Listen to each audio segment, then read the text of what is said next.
Hello, everybody, and welcome to this very special edition of GDQ HOTFIX during Randomizer Week. Remember that GDQ HOTFIX is brought to you by viewers like you. Please consider subbing to the stream, as each and every sub contributes to the GDQ HOTFIX programming that you are watching each day. If you have an Amazon Prime account, please consider using your free sub to help out via Amazon. Also, don't forget that this is September, so if you are new to this and you would consider subbing, I believe it is 50% off subs for the duration of September. Again, we're happy to have all y'all here. Some quick announcements before we get started on this show.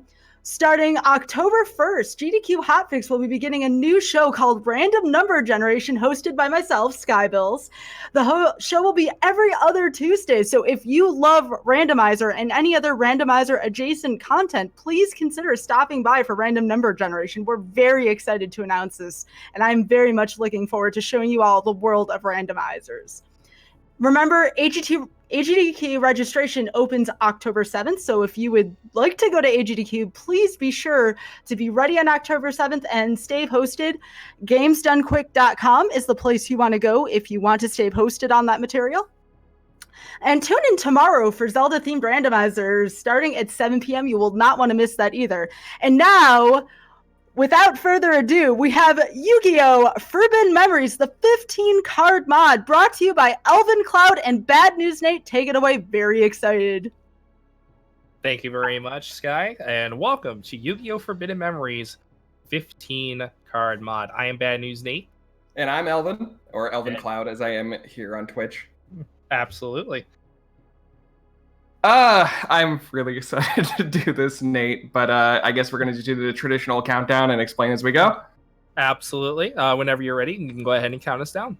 3, 2, 1, go. Good luck, dude. Good luck to you as well.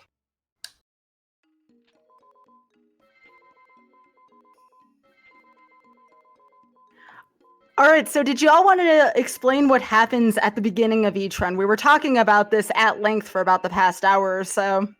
Sure, I can definitely do that. So the beginning of any Yu-Gi-Oh! Forbidden Memories run, whether it's a race or not, comes down to a random seeded deck. The deck will always contain a lot of different parameters, whether it's certain starred monsters and 3 magics at the end, 1 field, 1 Raigeki or Dark Hole, and 1 equip from a curated list.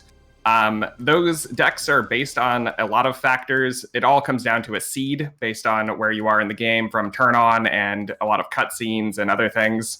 But usually it's us looking for a viable deck to start the run. Ugh. So again, and that sound based on what Bad News Nate is doing, the runners are going to have to reset. This is all accounted to the countdown. Now, if they were to do an RTA, they would just restart the timer each time. But since this is a simulated marathon run, what they're going to be doing is we're going to keep the timer running, and they're going to go through so many resets. After a certain number of resets, they're going to go to a safety save, so we're not watching these 2 roll decks for the next hour. No one wants to see that. And since we're doing 15 card, which, by the way, that means that we get 15 cards at the end of a duel instead of 1, the amount of resets we should be doing should be significantly less. But unfortunately, this game is RNG. It is completely without manipulation, which is a whole other complicated topic. Without manipulation, it is completely RNG, and so we do have those backups just in case. Okay, I think I found the deck. I'm going to roll with it. What'd you find? I found a 1 Thunder deck with Raigeki, Umi, and Invigoration. I'm going to take mine. One's 1 Dragon, 3 Thunders, but it has Dark Hole. Now, since this game is not like the traditional Yu-Gi-Oh! Card game, for all those of you who may have played a variant of another Yu-Gi-Oh! Video game or the actual Yu-Gi-Oh! Trading card game, would you all like to explain how this is different from the traditional Yu-Gi-Oh! And also, what do all those symbols mean on the left-hand side of the screen, and how can people use that as a way to track what's going on within the speedrun? Absolutely, I'll go ahead and explain that. So, different symbols that you see on our left sides of our screens, they indicate basically what we have in our deck and, what we can use later on. So that top symbol, the first symbol that you see on the top of your screen there, that represents the number of dragons we have in the deck. The thunder symbol that you see on the bottom, that's the number of thunders that we have in our deck as well. That fifth symbol that you see, the third symbol there, means equip. The field spell with the water right there in the middle, that represents Umi, which is a very viable field spell, which will help later on for a common fusion that usually we use. Common fusion that we use is called Twin-Headed Thunder Dragon. Twin-Headed Thunder Dragon is boosted on Umi, so that's the reason why we have that up there. Side note, main reason why we focus on Twin-Headed Thunder Dragon as its strategy is because it's one of the easiest cards to fuse that is powerful. Fusing is the mixing of cards. You probably just saw us using it in our duels here. Like this one, for example, you'll see a soldier and a machine becoming a cyber soldier. Anyway, so Twin-Headed Thunder Dragon is a powerful card that's easily fused, and the cards that you can get for it are easy to obtain for the most part. And it takes a ton of equips, which help us get through the end game, which is a nightmare. No pun intended. Yeah, definitely. So the fifth symbol that you see below where Umi is a trap card called Widespread Ruin. Essentially, it is the best trap that you can obtain in this game.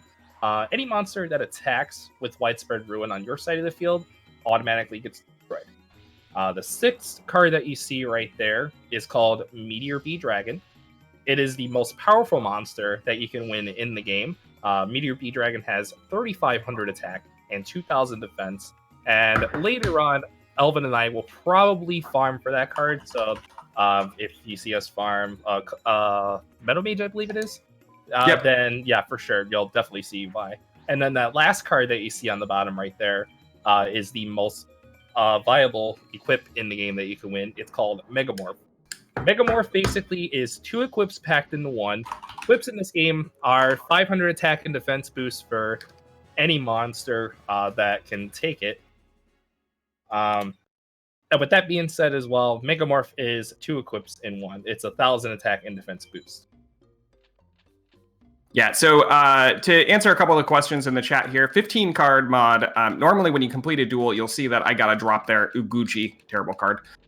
But if I were to cycle the screen back and forth, you'll see that I actually get 15 cards instead. So it takes 15 rolls off of the pool of cards and gives us 15 of those instead, which speeds up the farming process significantly. This game is a lot of farming, and we wanted to make sure that you guys get to see the basics and we get to move on to the end of the game in a reasonable time frame. So that's what the mod does. Also, I believe we're both doing the same route right now. Usually in a speed run, we skip the beginning of the game. The beginning is the ancient past. But we are intentionally unlocking a duelist that allows us to get a couple cards early in the game to make our decks better, so we can speed through other parts of the game and remove bad cards from our deck that don't fuse well or just are useless. So. Yeah, for the most part, traditionally, for speedrunning purposes, well, for race purposes rather, we are going to Villager 2. So Villager 2 drops a lot of dragons and thunders at pretty good drop rates, might I add, as well. Also, So- I want a thunder. You won a thunder? Okay, yeah, I won just like a beast and a couple of pyros. So to answer a couple of the other questions there, the story of this game basically is that you are the unnamed ancient pharaoh, and in the story, okay, let me back up just a smidge. So in this game, it was in development before the card game was officially released, back during the OCG, the original card game, before the trading card game. So the story was they had a storyboard, but not the full story written yet. And with that meant that the developers had plenty of opportunity to write their own version of the story following the storyboard. So the ancient pharaoh, Atem, if you watch the TV show, he is captured by the big bad evil guy. His name is Haishin. Fun fact, his name comes from the word henshin, which means imagination. But he's captured, and in the end, he imprisons his soul in the Millennium Puzzle. And in the future, Yugi has to send him back to save the world, and then you come back and play children's card games to save the world because, Yu-Gi-Oh! That's basically the story. Yeah, for the most part. Also, and if you lose against your friends, you apparently die. I don't know why that happens, but good old Yu-Gi-Oh! Things. There was another great question I saw from the chat. Can you all explain the routing that you take through this game? And I think this is really interesting, especially if you would all talk about farm phases a little bit and how and why you divide those up. Absolutely. So in some phases during the speed run, generally what we do is instead of going to early game Egypt, which you saw Elwin and I do, generally we just go straight to what's called World Tournament. So once you get through the first part, I believe it is. So there are required actions in this game in this story. You can skip the early Egypt by accepting your fate and going back to your room. The Pharaoh has been sneaking out of the palace to play card games with his friends. And you can go to your caretaker or ward or whatever and go back and progress the story, or you can duel the villagers and play that out. If you do, you run into Ancient Seto, Priest Seto, and he recognizes who you are, and you have to duel him. I got a thunder as well, 2 thunders actually. And with that, usually in the early part of the game, we unlock a couple duelists that are useful to improve our deck. I got a dragon too. And then we farm to make the deck better for the World Tournament, which is the next section of the game. After the World Tournament, we then have to defeat some evil mages. And after that, we go to the final 6 or final 7, depending on the route. It's like a gauntlet at the very, very end of the game. And so we put farm phases in between those segments, usually before we get through the World Tournament, and then after World Tournament, and then a couple duels before the final 6. And all of those are mostly just to make the deck playable at the end, so we don't just get completely raffle stomped by the end. So the card mod just simply makes it so whenever we finish a duel, instead of getting 1 drop, we get 15 CC. Hi, Jeff. All right, and there was another really great question from the chat as well. They were asking about Guardian Stars, and Guardian Stars, I believe, were only in the alpha version of Yu-Gi-Oh! We saw versions of this within Dark Duel Stores, but very much so exaggerated in this. So do you all want to talk about how Guardian Stars impact the run? Because later on, they very much do. Go ahead, Nate. You can take that one. Absolutely. So in some aspects in the duel, normally we use what's called Guardian Stars. So as you see, for example, I will pull up Dark Witch here. As you can see, she has Guardian Stars of Sun and Neptune. Basically, the Guardian Star aspect of this game is kind of like rock, paper, scissors, if you will. Like a Guardian Star, when it interacts with one Guardian Star, either it gives you an advantage or a disadvantage. So for the most part, we use that to our advantage or disadvantage, if you will. You'll see that a little bit later on when we go through World Tournament against Isis, because Isis mainly uses monsters that are of the Neptune variety. Pretty much. Oh, sorry. I thought you were done with your sentence. I apologize. Oh, no, you're fine. You're fine. You can go ahead. Dirk, yes, essentially. This is more based off of the original card game, which was a totally prototype version of the game. And the Guardian Stars have varied throughout the series. Some of the games, they had like instant kill effects that if you had the star advantage, you could just beat it. Your 0 attack monster could beat a 3,500 attack monster. In this one, it just gives you a bonus. So, hi, Lo-Fi. Also, I just want to mention I just won 2 dragons there. I won a dragon and 3 thunders. I'm out. I'm waiting. I'm waiting for one of you to say I got a rock. I mean, I got a rock lobster. Sorry. It's 500 points, by the way, not 200. Yeah. Isis is the Egyptian god of night and magic. So yes, that's where the name comes from.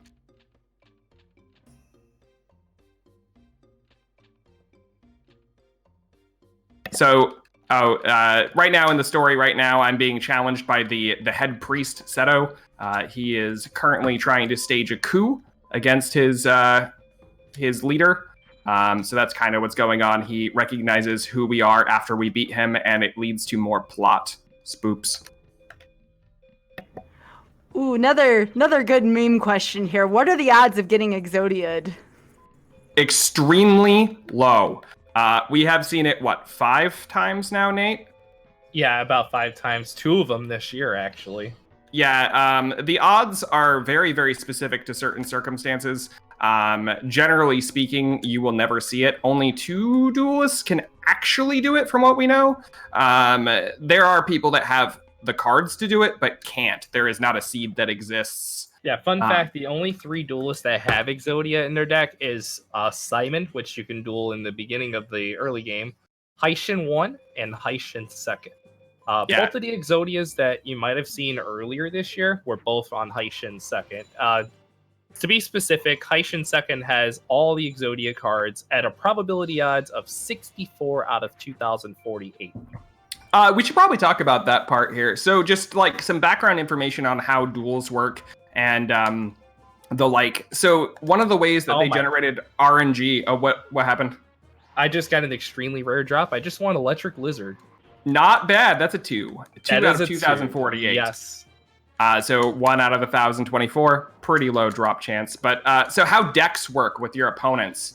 The game sets weight on each of the cards that could be in your opponent's deck. And it runs down 1 through 40 down the list and goes, what is card 1 in the deck? What is card 2? And according to those weights, it rolls random amounts. And the seed determines which deck list you get. So sometimes you'll see a deck that actually has, a ridiculous amount of monsters that you can't beat. Or sometimes you'll see what we call easy mode, where the game just gives you everything you need because the deck just doesn't have an answer for you. And those are manipulable in certain circumstances. We're not going to be doing those today, but through very, very, very specific ways of manipulating the game, you can get desired results like that. So. We had a question earlier about fusions in this game, and the way I had described it was you have a constant version of polymerization, which is what was adapted in the beta version of Yu-Gi-Oh!, but it doesn't work between every single creature. You have to memorize the combinations that are possible here. So think about it as you have a constant polymerization in your hand. It is not like pendulum summoning. It is not like synchro summoning. It is just a very, very primitive version of fusing things together without actually using the card polymerization. So to answer something that was in chat there, Onin, that was intentional. I missed lethal for how duel rank works. So at the end of a duel, you are assigned a rank based on how well you played, based on a number of conditions. How many times you have fused cards, how many times you've used magics, equips, traps, how many cards you've used, how much life you've lost. And there are 3 main sets of ranks. There is A and S POW, which is quick, powerful victories. BCD, POW, and Tech, that's like your mid-range various ranks. And then there's A and S Tech, technical victories. As a kid, probably the only way you ever got that was by decking out your opponent. We have other ways to do that, and you probably see that later in the run. But in short, I knew that I was too high of a rank in order for me to get the card that I wanted to see off of Seto, so I intentionally missed lethal and took 1 extra turn. But yeah, you're going to see us intentionally get a worse rank in the duel to try to get a better chance of getting certain cards.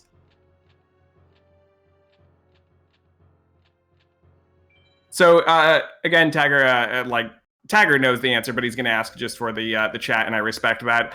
Some of the things you're going to see us do is in the World Tournament, which is the next segment of the game for me, we are going to intentionally get low ranks, B, C, D, and that's because there are traps and equips that we are specifically looking for from those duelists, and they don't drop unless we intentionally get those ranks. So. Okay, got everything.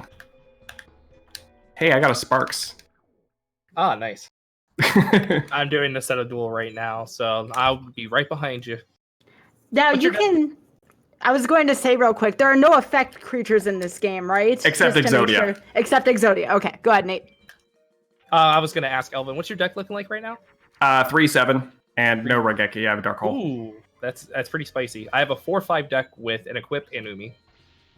I am giving a chance to try to beat Haishin here. I don't have the best of decks for it, but I do have my Dark Hole and I do have a Twin-Headed Thunder Dragon in my hand. So Haishin is somebody that you have to lose to in the story. If you don't lose to him, he says not bad, and you duel him again. But he does drop a huge pool of good cards if you manage to beat him. I doubt that it's going to be relevant here. He has to go way down in power. If he does, then I have a chance of beating him. But I just wanted to show it off to the chat just in case. Yeah, the only downside with fighting Haishin in campaign the first time is that you have to deal with the Yami field as well. So specific monsters are boosted also by field cards. As I mentioned, with Twin-Headed, it's boosted by Umi. It's also boosted by Mountain as well. Yeah, and then a Megamorph to back it up there. Oof, I am dead. But that doesn't matter. That's intended in the story. So common fusions you'll see in this run, you're going to see a lot less of them in 15 card because our decks are going to improve very quickly. But you're going to see a variety of Dragon fusions, the main one being Twin-Headed Thunder Dragon in the end. Also Stone D because it's a good meme. Because he's rock hard and he has good defense. Anyway, there's also Beast fusions. Beast plus Pyro makes Flame Cerberus. You'll also notice for fun that it is blatantly misspelled in the game. There's a specific type of monster, we call it winged. Usually angel-based creatures have wings. If you mix that with a beast, you'll get Garvus. It's a 2000 attacker that has a advantageous star sign. And you'll see a variety of other fusions, usually from spellcasters and the like. So maybe, Dinah, maybe. I also want to eavesdrop in as well. I just want to mention to you, Elvin, that I just also got Sparks from Seto. Nice, dude. Twinsies. So yeah, you're going to see us quickly go through the World Tournament now. My deck is not necessarily in the best of shapes when it comes to speed, but I will have to farm significantly less for good fusion pieces later in the run because I just have a good amount of Thunders. Those are a little harder to get than Dragons in this mod. Yeah, much, much harder. Tagger, please don't do that to me, buddy. That takes so long. He's asking me to do 7 magic trapless. It's an extremely long farming technique. We prefer to avoid it by using a trap. If you use a trap and a very specific set of dual parameters, you can get an A-Tech, which gives you really good magic and traps. So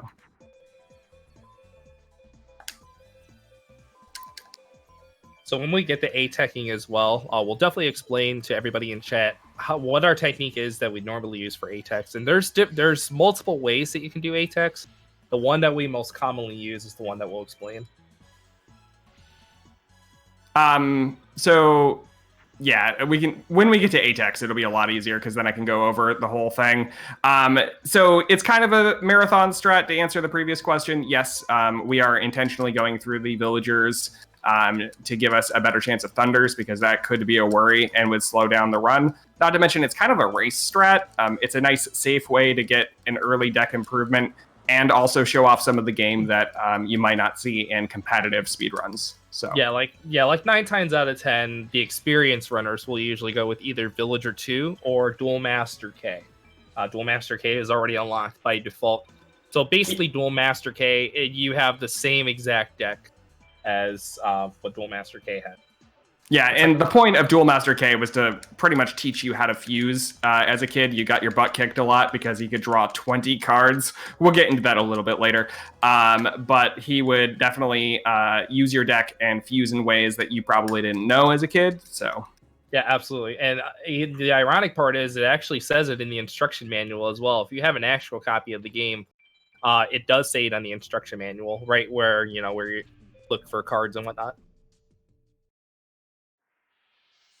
Yeah, there's absolutely no reason to have Pot of Greed, even though, it is a very good card. You always draw up to 5 cards in this game, so you'll see us intentionally throw away cards repeatedly because we're looking for other specific things out of our deck. Yes. Hi, Sting. I'm going to take a safety save here just in case, because this is a race. I did the same. Yeah. That's not normally you see anything. You don't normally see that out of me until much later in the World Tournament. But yeah, generally in some cases, like in actual runs, we don't save because we're just powering through the game as fast as we can. But for the simple fact that we're racing and we don't want to lose our progress, I would definitely say yes, save. Kadzi, to answer the question, it is a race between two different people. That's why you see two games. Yeah. So next question I gotta ask is, are you SA powering Rex or are you BCDing? I accidentally BC'd him because I was reading chat and realized that it was habit. I didn't get anything to answer the question. Yeah, I was just gonna say. Why are you guys not grinding for Blue Eyes Ultimate Dragon? That's a good meme. It's not possible to obtain Blue Eyes Ultimate Dragon as a single card drop. Yeah, in some cases, the only way you can obtain some cards is either by actually fusing them, which there are some cards that the only way you can obtain them is by fusing them. You can ritual summon them. So Blue Eyes Ultimate Dragon would be an example of that. The only way you can summon Blue Eyes Ultimate Dragon in this game is to have the ritual called Ultimate Dragon. You can actually obtain the card, or you can actually fuse it. And there is actually magic or trap fusions that exist in this game. You'll very rarely see them out of us, but there are times when we've used them.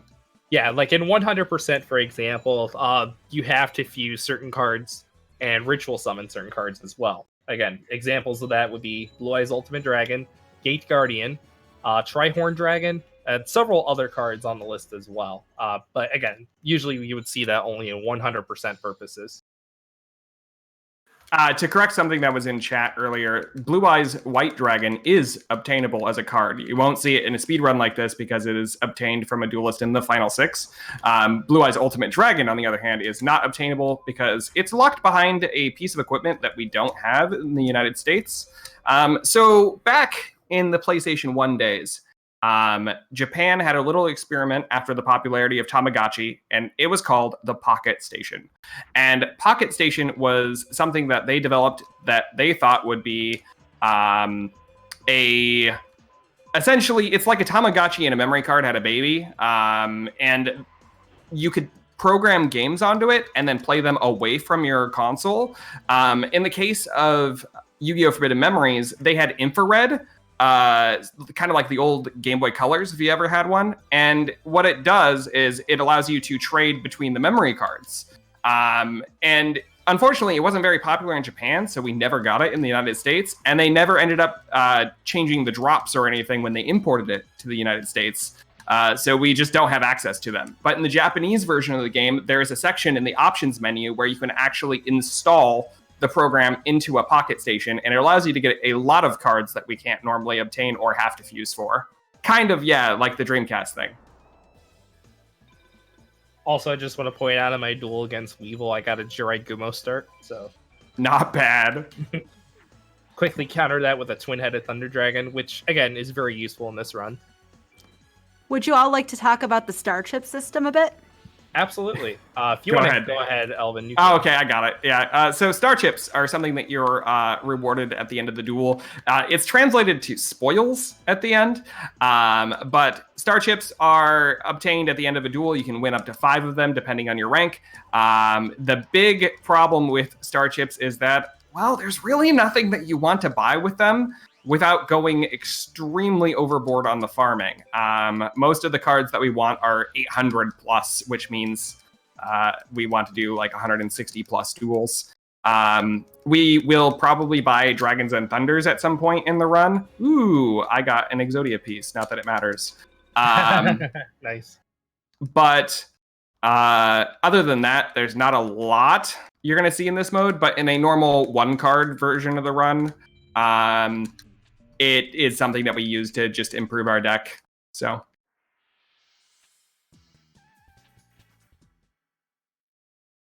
do we have an easy version of where to check fusions anymore, Nate, for the community? Is that just in tools, or? I think there is a website for that, I want to say. I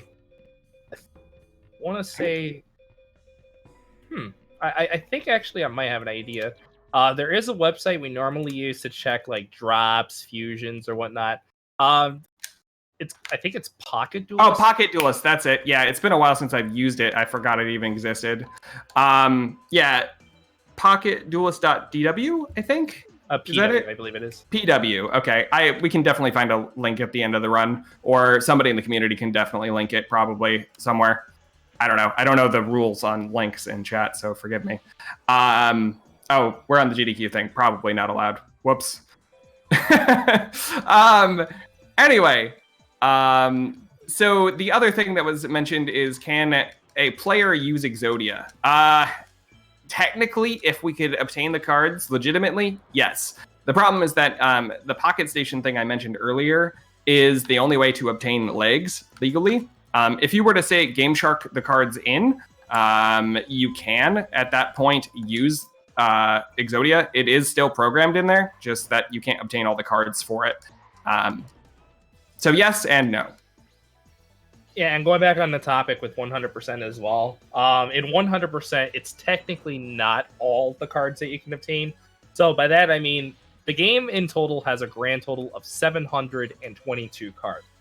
Out of those 722 cards, you can only obtain 689. That's because 33 of the cards were programmed either by Pocket Station or by a feature on the Pocket Station called Card Lottery. And in Card Lottery, you can obtain certain cards.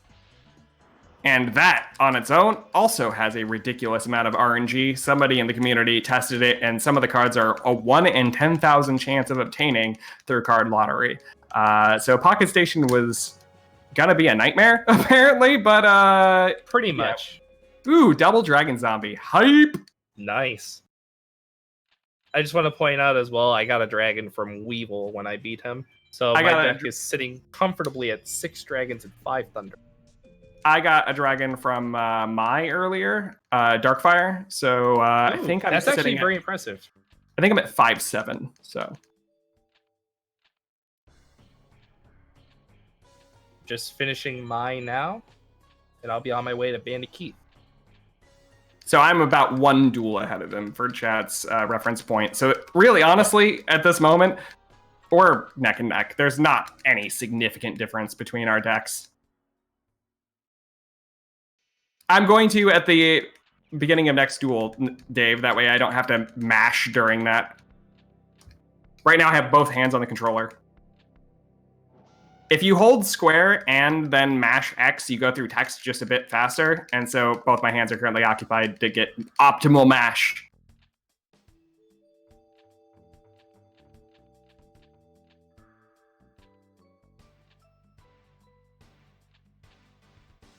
So plot-wise, what's going on right now is one of the Millennium items was used. That way I could meet my my ancestor, in this case, Ancient Yugi or Atem or whatever you want to call him.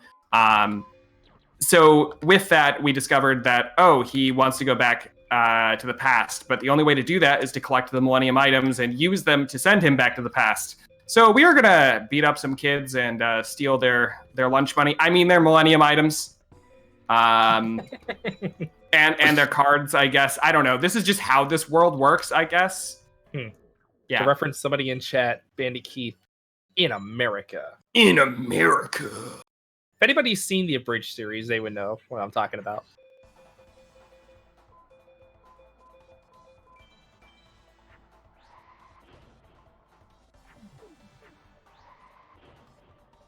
So in the 15-card mod, when will you all enter the first farm phase? Well, we kind of did Farm 1 already. That was pre-World Tournament, just to kind of improve our deck. But Farm 2 will be right after the World Tournament, usually. And the main reason that we're going to even do it is just because at that point we need to obtain the right monsters and magics to even be able to survive the end game. And that will be very shortly here. There's a couple possible hard roadblocks along the way. They won't be roadblocks for very long, but Isis, Kaiba, Pegasus, each of them have various ways to make our life a little harder. You'll probably, knock on wood, not see that, but it's possible. We can just blank our draws and they can draw better stuff than we can make. So yeah, definitely. Also, knock on wood. Elvin, you are on the #1 channel where we've heard the sentence, "That's never happened before" said, and you're tempting fate. I know! I know! Sad part is I was there for a minority of it. You'll probably see a lot of that. That's never happened before. this game is full of it. We understand it very, very well after years and years of searching it. Shout outs to the various people in the community, GMS. God, you can probably name them better than I can. But Yeah, absolutely. Gavin, GMS. One of the fun facts about this game, I just want to shout out really quick.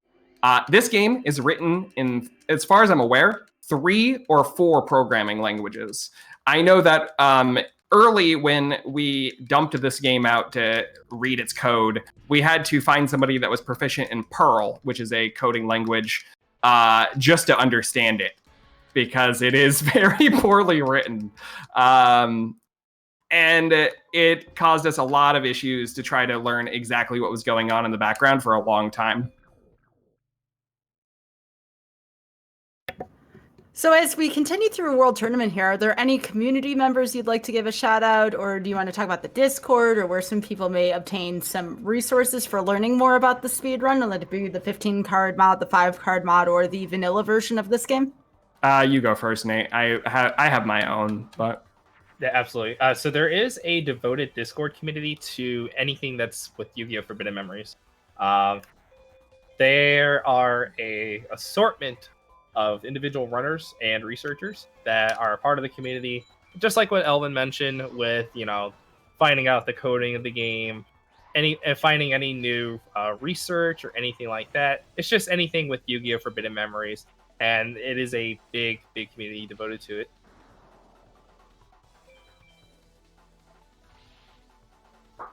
Answering something in chat, only Seto third in the final 6 can actually drop Blue Eyes Ultimate Dragon, or excuse me, Blue Eyes White Dragon.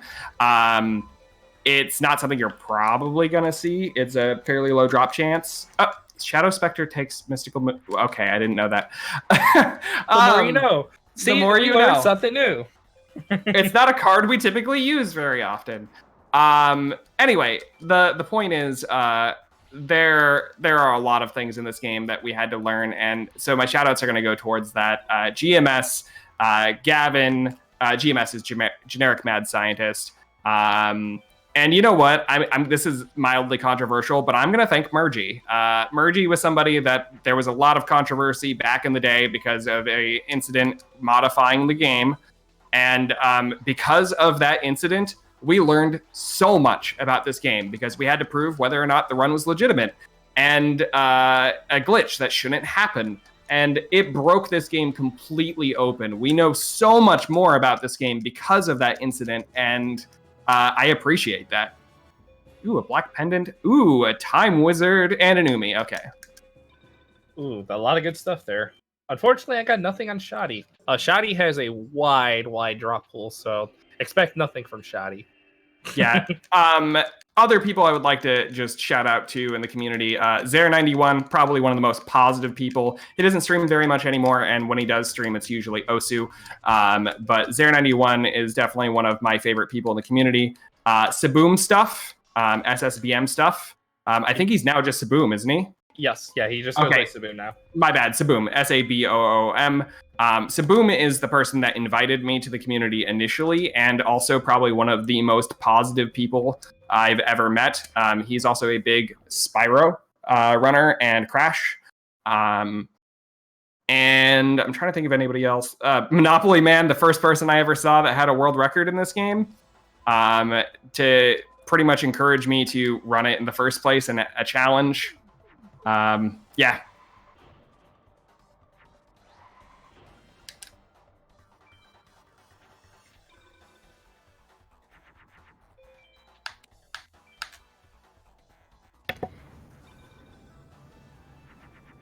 So another little side thing I would like to just quickly mention here is that you'll see us quickly glance over cards, or sometimes, especially with me, if I'm reading chat, I may hover over a card really quick that's face down.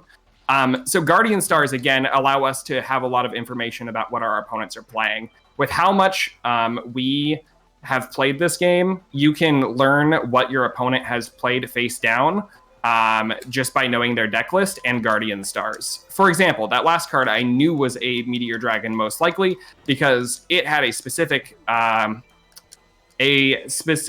Guardian Star, and he didn't attack with it when the only other card I can think of that has that would have attacked on that.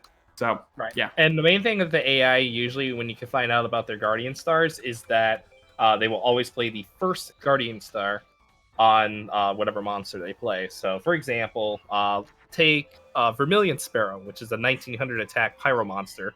Its primary Guardian Star is Mars. So when you see like a face-down defense monster with the Mars Guardian Star, you can kind of have an idea as to at least what monster they play. Just to put that in reference. There's GFC, the legend himself. Probably one of the more vocal people of the community right there. Also a pretty great guy. Yeah, definitely. Shout out to GFC. If you like memes, that's your guy.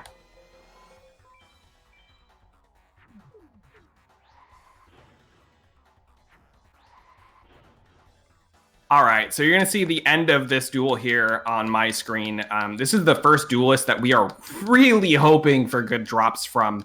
I'm on Pegasus right now. He has a chance of dropping a trap and equips that are good for our deck. With a couple good drops here, I will just rock it away. And I got a lot of nothing, other than a couple dragons. Oh well. Yeah, a lot of the cards in reference that Elvin's talking about that we could win from Pegasus, besides dragons and Oscillor number 2, which is a Thunder, we can win Umi, we can win Acid Trap Hole, which is a very good trap for the early game, and Dragon Treasure, which is an equip that works extremely well with Twin-Headed Thunder Dragon. You'll see that probably in the next duel, which will be Isis. Isis also drops Dragon Treasure.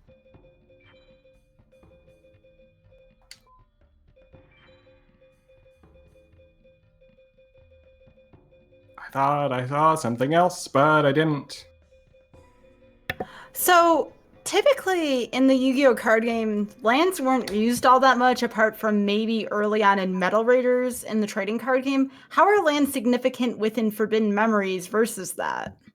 So generally speaking, lands are not very important in normal Yu-Gi-Oh! Yes. The big reason why lands can be useful, or field spells as they're called in the game, they give a 500-point boost no matter what it is. You'll find that most boosts in this game or reductions are 500 points, whether they be equips or fields. But it gives us another way to power up our entire field, and some duelists just don't have ways to deal with our cards while on the field. So Twin-Headed Thunder Dragon is a good example. It's boosted on 2 different fields, Mountain and Umi, Ocean. And with those bonuses, we can overcome some of the stronger cards in the game. Equips overall can be more useful, but they're still good backups. So, also, on a side note as well, there are some fields that will give disadvantages as well. For example, Umi gives a disadvantage to machines and pyros, thus decreasing their attack and defense by 500. Another example is Yami. Yami gives a disadvantage to fairies. Fairies, again, their attack and defense decreased by 500. So yeah, it's something that's more prominent later in the series, but you'll see it here and there. Ooh, man, I cannot draw a dragon to save my life. So something you're going to see in my run here is you'll see me occasionally doing things that seem like bad ideas in a duel. I'm going to intentionally not attack their strong monster in this case. The reason why is that if I were to create a monster that is stronger than their monster right now and I don't clear their field, Isis is going to cause a bunch of bad things for me. Generally speaking, duelists will not use their magic and trap cards if you have monsters that are weaker than theirs, and only that. And I don't have a dragon to make the fusion I need. Isis, no. I don't have the dragon right now to get through and clear the board. So now, because she just played a magic face down, and I know that's a magic, I'm going to probably just have to play this nice and slow, which is unfortunate. And you might see a technique that we'll do later as well. In reference into what Alvin mentioned, it's called Magic Lock. So there's a technique that we use that has saved plenty of runs. I mean, plenty of runs in the past. So Magic Lock, how it works is... Please spellbinding circle. Ooh, Sorry. That's okay. Come on. So basically what happens is the attack of your monster, the base attack rather... No! If the attack is lower than that of your opponent's, they usually won't activate spells. So there's a certain technique that we use to kind of get around that. You'll see that later on in the run. Did I see that correctly? I think I just won like 4 dragons there. At least 4. So yeah, Isis can cause big problems as well. As you see on Elven's screen, Isis plays a spell called Swords of Revealing Light. So Swords of Revealing Light, just like in the actual trading card game, you cannot attack for 3 turns. And reveals my face down monsters. Not that it's relevant here, but Yeah. I have to be able to clear the board as soon as those wear off. Otherwise, I'm going to be back in danger zone. So I'm just intentionally trying to make the best monster I can so I can clear her board, but it's a big slowdown for me. I took a risk and hoped that that wasn't Swords face down. If it was Spellbinding Circle, another magic of hers, I was in the clear. However, that's not the case here, so I'm going to just have to be careful and make sure that I clear the board here. Yeah, for sure. Also, I want to point out I won, instead of 4 dragons, I won 5. Ooh, man, your deck is way better than it was. Yeah, it's still no trap, though, so we're going to be seeing a farm 2 here. So, just a side note, because Sky's talking about it, Isis is an Egyptian goddess of night and magic. She is the wife to Osiris. That name has been around a lot longer than the alternative that everybody is mentioning. It's just an unfortunate same name thing. Yeah. Also, I want to point out I got an easy mode Kaiba. He started with Dice Armadillo. That's pretty dicey. You don't see that pretty often.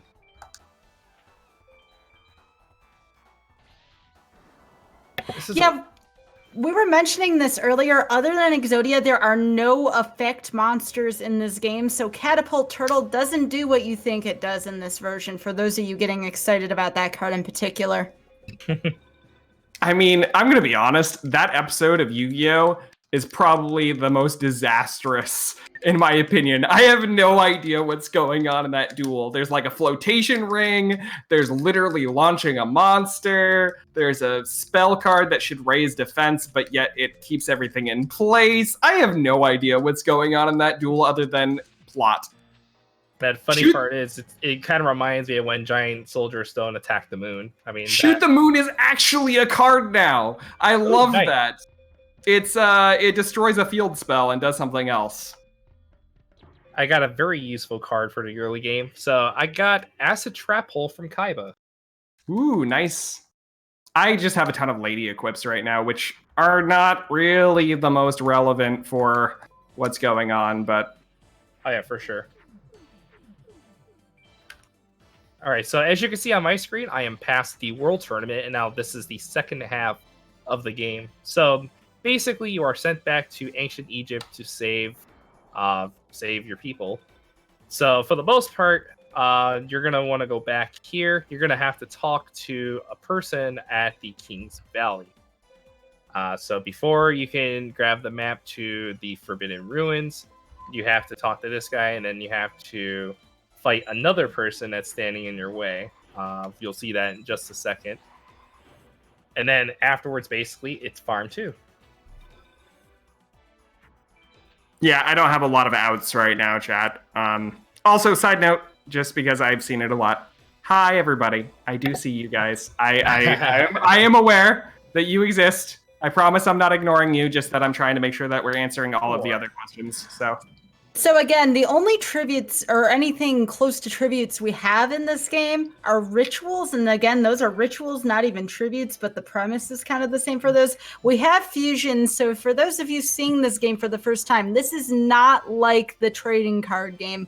I cannot stress that enough. This is the alpha version of Yu-Gi-Oh! And if you've seen the beta version of Yu-Gi-Oh! Where polymerization was a thing, think about you have a permanent polymerization in your hand, and instead of having an extra deck zone where you can see all of your fusions, you have to memorize those fusions. And that's a challenge for all people picking up this game, is you have to remember what all these fusions are. Fortunately, there is a place for community resources, again, which Elvin and Nate have been talking about throughout. So if you have any questions about that, please let us know. But again, tribute isn't a thing, and ritual is barely a thing. Think about it as most things having to be fused, or the card just naturally exists on its own. And to play a bigger card than 5 stars, if you actually have it in your deck, and that happens, for example, Dark Magician can drop in this game, you can play it without tribute summoning it. Yeah, I just got completely wrecked because I drew everything that I didn't need, and I have no dragon equips, so Yikes. That's going to do that. I'm pretty sure I saved before Kaiba, so it should be fine. Yeah, back to the original thing. I mentioned that anytime you lose in this game, even to your friends, you get a game over, with the exception of the one duel. So I'm going to have to go back to my save there. Should point out that I have a 3-turn against Mage Soldier. So let's see. The main card that he can drop here is Dark Energy. And Dark Energy is a really useful equip. Check it. Ooh, nice. Ah, there we go. I got Tripwire Beast and Dark Energy. Ooh, man, that's really good. Let's go down. I am making my deck a little more lady-friendly now. So you're going to see me do something that's not normally as good in a run, but my deck right now is kind of suffering from not having a way to beat a 3,000-point monster. So I'm going to put in other cards that are useful for dragon fusions, but also happen to be female for a specific fusion. And it also allows me to make use of all of the equips that benefit female monsters. I don't think I've missed any more, but I've got a bunch of stones.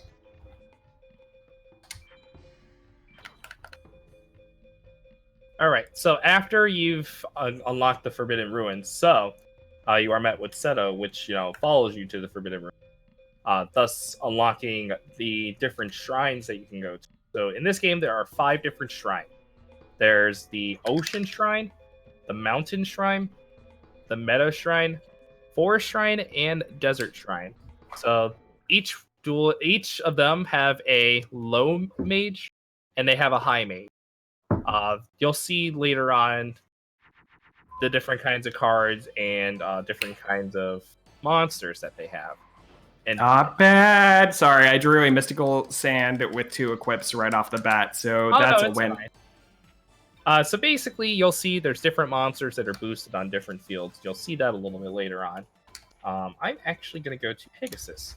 So Pegasus, as we mentioned before, is the big time spot where you would want to do what's called an A-Tech. Elvin, if you want to go ahead and explain A-Tech, you're more than welcome. I will. Also, Nate, please do a 3D battle so I don't feel bad. I'm doing a 3D battle to demonstrate it. This is not something I would normally do in a speed run, but I want to show this off really quick. There are 3D battles in this game. They use a very wonderful PlayStation 1 engine. You'll see that it looks very realistic. You're going to love it. I figured since I'm killing a Blue Eyes White Dragon and I know what it is, that this would be a good time to show it off. There are actually specific techs when we're using manipulation to use 3D battles to get the drops we want, because it does affect the seed. But I figured that you guys would like to see at least one 3D battle in the entire run, so I don't have to be asked for it again. Wink, wink, nudge, nudge. Anyway, but back to ATEX really quick. ATEX are extremely complicated. The best way that we can do it involves a trap, and we need to run down to 3 cards or less left in our deck. We need to fuse at least 15 cards. Anytime you see the swirling animation, that's considered a fusion. We need to use 1 equip. We need to use 1 magic. And we need to have 6,999 life points or less. And with those conditions... Oh, and there's also effective attacks, which is something I can demonstrate. Attacking through an attack mode monster and doing damage is an effective attack. With the list of things that we're trying to accomplish, we will get an A-Tech, which allows us to get better magic and traps. There are specific duelists that we do that on. Pegasus is the big one, but yeah. So also I want to mention as well that in this game, only this game, you can play your traps face up. I'm just saying.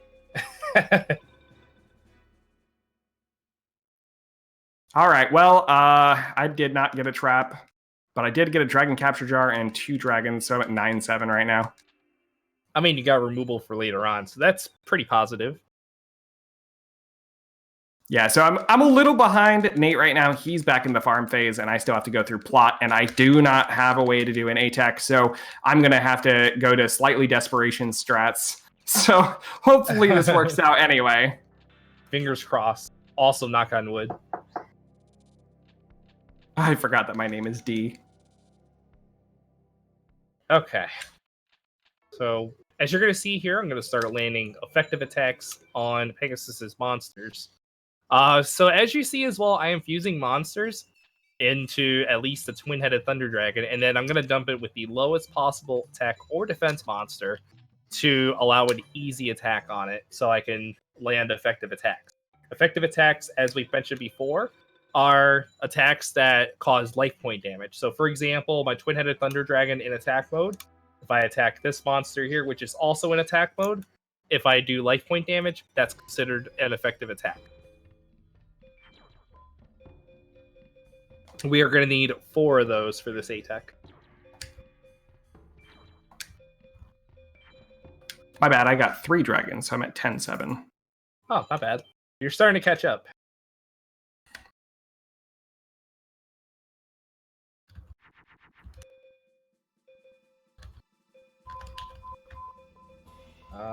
Well, that didn't do well. Wait, yeah, okay, that's fine.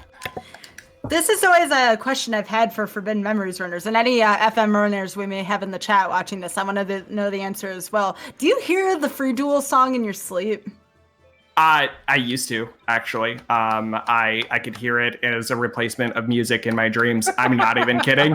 Like when I would go to like hear a song, like I'm dreaming about some weird event or whatever, like music would be playing in my dream and I'd hear the Free Duel music and then I'd realize I'm dreaming and I'd wake up. I'm not even kidding. I actually tune it out now. I don't even hear it. I will have you know that for today and for today only, when I woke up, my alarm ringtone was the Free Duel theme. Ugh. Why? I kid you not.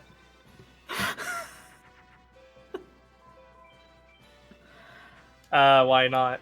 I get annoyed with the soundtrack in this game only because the best song in the whole game, you hear it once, and it's when you face Seto Kaiba in the World Tournament, and that's it. And you typically beat him once, and that's it. That's so not true, Sky. Why are you lying to these wonderful viewers? There is one track that is significantly better than that. Nate, can you please tell this woman that she's wrong? You know what track I'm talking about. Oh yeah, you and I agree with this. The Free Duel. The credits. I was going to say the credits. I was going to suggest the credits, considering how little runners probably get to see it, considering the final 6. The credits, you just lean back in your chair and you're like, oh my god, it's over. All right. So I just want to mention as well that I am finishing up my ATEC. You guys are going to see that, again, on ATEC, there are so many different drops that you can get. For example, Widespread Ruin is one of the best cards that we can get. Megamorph is what we're looking after. Speaking of widespread. But there's other cards that you can get as well. There are dragons in Oslo Hero number 2 that drop. Also, Dragon Treasure drops here as well at a significantly higher drop rate. So we'll see as we scroll along here. Wow. Do we have time for a quick plug, by the way? Go ahead. Absolutely, yes. What did you get? I got double widespread. Ooh, not bad.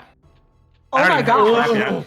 At this point, I'd probably be ringing my bell, but for the stream purposes, I'm not going to. All right, I'm going to do a quick plug here, if that's cool. All right, Absolutely. so remember, folks, GDQ HOTFIX is brought to you by viewers like you. Please consider subbing to the stream, as each and every sub contributes to GDQ HOTFIX programming. If you do have an Amazon Prime account, please remember that you do have a free sub that comes with that. Please consider using that free sub to the GDQ channel. Also, don't forget that September is here, so if you haven't subbed to the channel yet, I believe subs are 50% off for Twitch this month if you are a new sub. So with that being said, Or there is one other thing. Sorry, Sky, to interrupt you. Yeah. It's also continuing a sub that somebody has gifted you. That is also included. That's true. So, yes, if you haven't subbed yet, please consider subbing. As starting October 1st, I am going to be having a new show here on GDQ HotFix called Random Number Generation. So if you've been enjoying Rando Week so far, again, all subs go into supporting the programming for GDQ HotFix. Thank you so much again to everybody who has been subbing. We appreciate your support. The legs are not obtainable in the English version Enigma, and that was due to an issue with not changing the game when imported. In English, we don't have access to a menu option and a piece of equipment called the Pocket Station. In Japan, it was a piece of equipment that they were hoping would become another peripheral they could sell. You could actually, by the way, buy a Pocket Station that comes in the form of a Millennium Puzzle. There's two different names for it depending on what your source is. Anyway, the point is, we don't have access to that, so we can't get the legs. Yeah, Exodia skips leg day in NA. There you go. Also, I accidentally dueled Jono. Whoops. So I'm gonna try to get an A POW so we can see that Red Eyes Black Dragon, but we'll see. Yeah, absolutely. So Jono does drop a couple of useful cards, but they're pretty low drop rates. Other than that, there is really no reason to duel Jono second, unless you're doing it for the memes. The strongest monster you can fuse in this game is Meteor B Dragon. It's Red Eyes Black Dragon and Meteor Dragon. Yep. Nah, I got a Yamaton, that was it. To answer somebody that was asking earlier what we were doing when we were scrolling like that, I'm just seeing all of the drops. I can also just go out of the duel and look at my list. But you can see the 15 cards we're getting instead of 1 by cycling back and forth. So on the 15 card mod, because there are so many drops, have you ever thought you didn't have something and you looked at your card list and suddenly it's there? Yep. I've done that. Times. Sometimes I'm like, oh, I do have that thing. Whoops. That happens fairly often. It's usually just like a dragon or a thunder or something because you're quickly scrolling through, or you have duplicate names and you're like, oh, I got an extra one. Whoops. I also had that moment in one of my 15 card 100% runs that I actually ended up winning 2 crush cards from Pegasus. Wow, that's okay. For reference, a crush card off of that duelist is a 2 out of 2048 or a 1 in 1024% or 1 in 1024 chance. So we're talking abysmally low, but he got 2 of them. So yeah.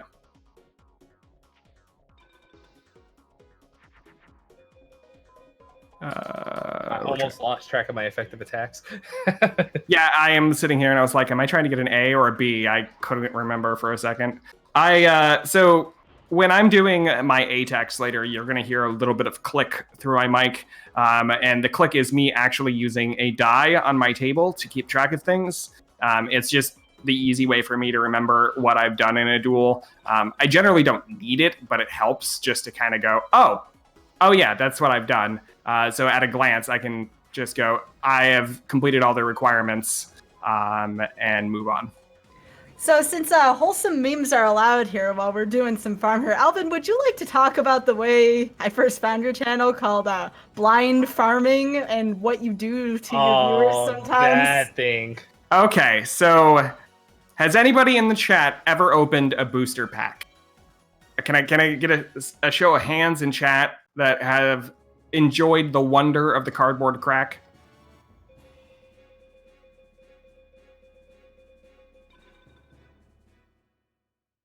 Anybody?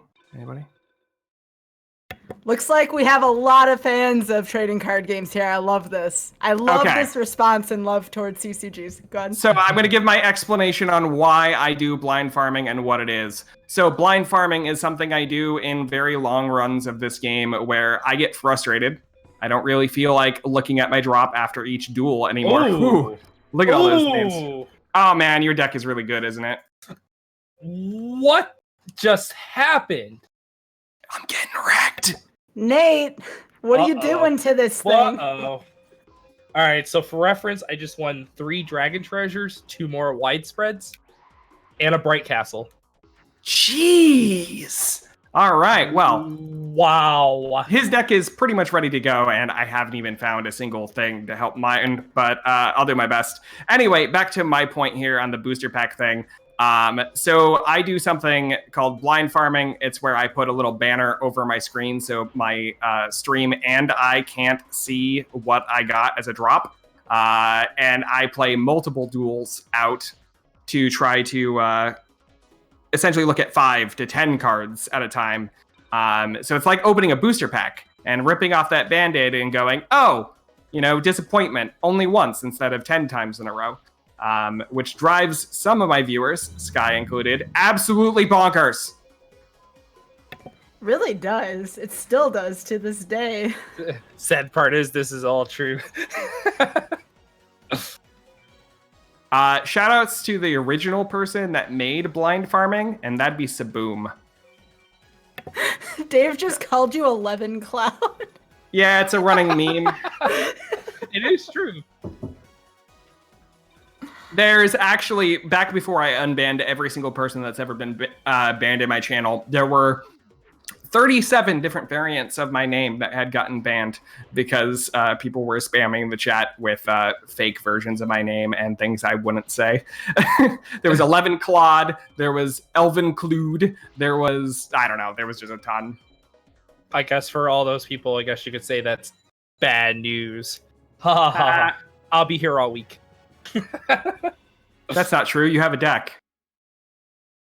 Oh yeah, I'll be running towards Final 6 here pretty soon. Where are you, Elvin? Not getting a trap out of Pegasus? What is this? This is not cool, man.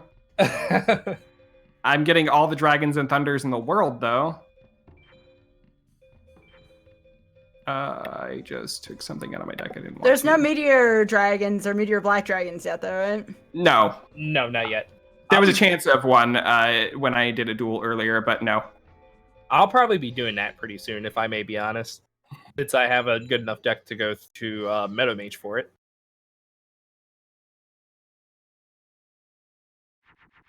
I might just buy a Thunder and just call it good. So hence you see the example of over farming, just to make sure I have a good enough deck to go through the rest of the game. Yeah, the very end of the game is a gauntlet of very difficult duelists, so it's pretty normal for us in a race situation to overfarm, get a nice strong deck. That way we have the best chance of getting through it without any hiccups. Right now, I am very behind because I do not have... Oh, I forgot to update my counter a little bit. I do not have an equip that works on Twin-Headed Thunder Dragon yet, which is going to be a big hindrance. Can you OTK in this game? I guess, sort of, yeah. Like, I mean, you can beat them... you can't beat them on turn 1, but you can beat your opponent in 1 turn completely from 8,000 to nothing. The fastest duel possible is a 2-turn. You put a card face down, they attack into it, and then you attack. I guess you should also explain the method of, probability odds of the AI attacking into your face down cards. Okay, so pretty much every person in this game has a set of values configured behind them, and that determines a lot of things. One of them is their likelihood to attack face down monsters. So most of the duelists in this game do not know what your card is face down. They just have a chance from... Oh, shush, GFC. It's a 25, a 50, or a 75% chance to attack your face down monster, and they have that value in the background. And then there are a few duelists that actually know exactly what your card is, no matter what. Pegasus is one of those people, and then there's 4 of the final 6, Hey, dragon treasure. Nice. A dragon treasure. Also, if you find yourself playing this game for the first time, be sure to know ahead of time how not to turn the final 6 into the final 7, as that was my first playthrough, and that was not pretty. It's not a fun time, no. Yeah, and matter of fact, in these runs, we actually do the final 7 instead of final 6. Yeah, just because our deck is usually good enough that it's a waste of time, but...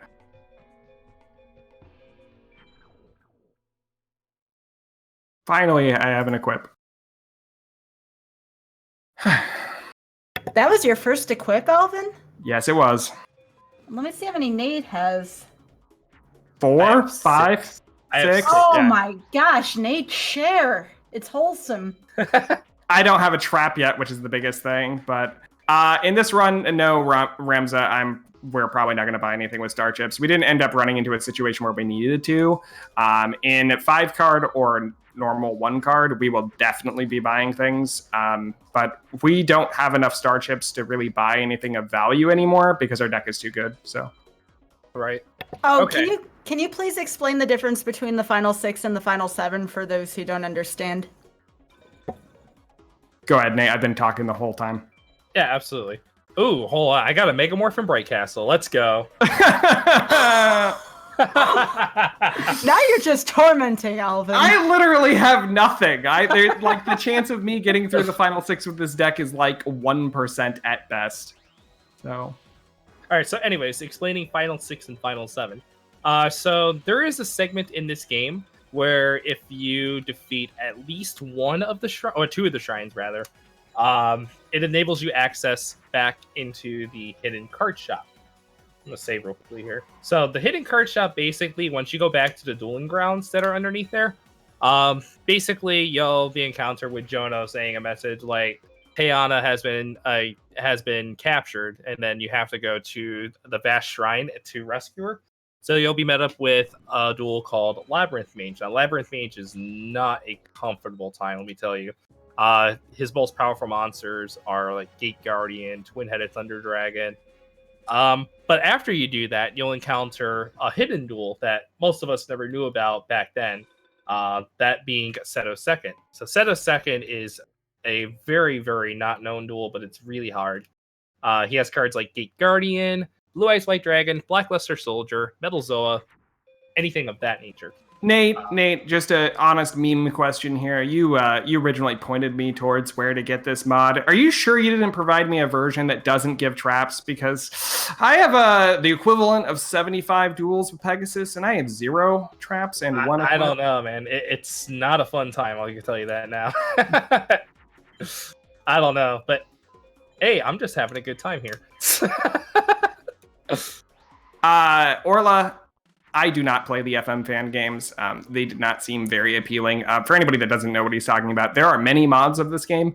The Brazilian team, shoutouts to Brazil, they have made many, many, many mods, including this one, of the game because of their love for Yu-Gi-Oh! Brazil played a lot of our children's card game TV shows after school down there. So Yu-Gi-Oh! Was insanely popular in Brazil. And they have provided lots of wonderful information and mods for this game. So 2, 3, 4, 5, 6, 7. All right, I'm just counting up what I have in my deck right now. All right, so I need to put those dragon treasures in. What am I doing? I have so much stuff here. Decisions. Acid Trap Hole, thank goodness. Finally. Not bad. Alright, so let's see. I have 7 equips, 1 enemy, 3 widespreads, Megamorph. Yeah, my deck's all set. I have 9 Thunders now. I went ahead and bought 2. Alright, so as you're going to see now, you're going to see me blitz through most of the game here. I am starting with the Low Meadow Mage, because Low Meadow, for whatever reason, has the best drops in the game, apparently. You can win cards like Meteor B Dragon, Skull Knight, Dark Magician, anything of that, a variety. The theory, from what I've read, is that they accidentally swapped the Mountain Mage and the Meadow Mage. Yeah, I kind of drops. figured that's what it was. All right, I'm to A-Tech category, but I'm very behind. So I'm hoping that I just get lucky here.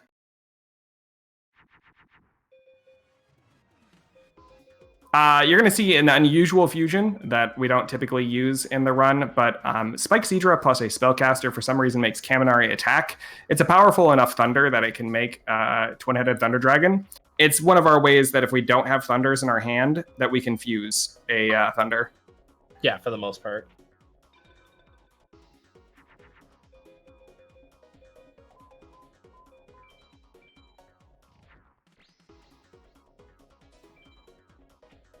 Also, get a load of that free duel music.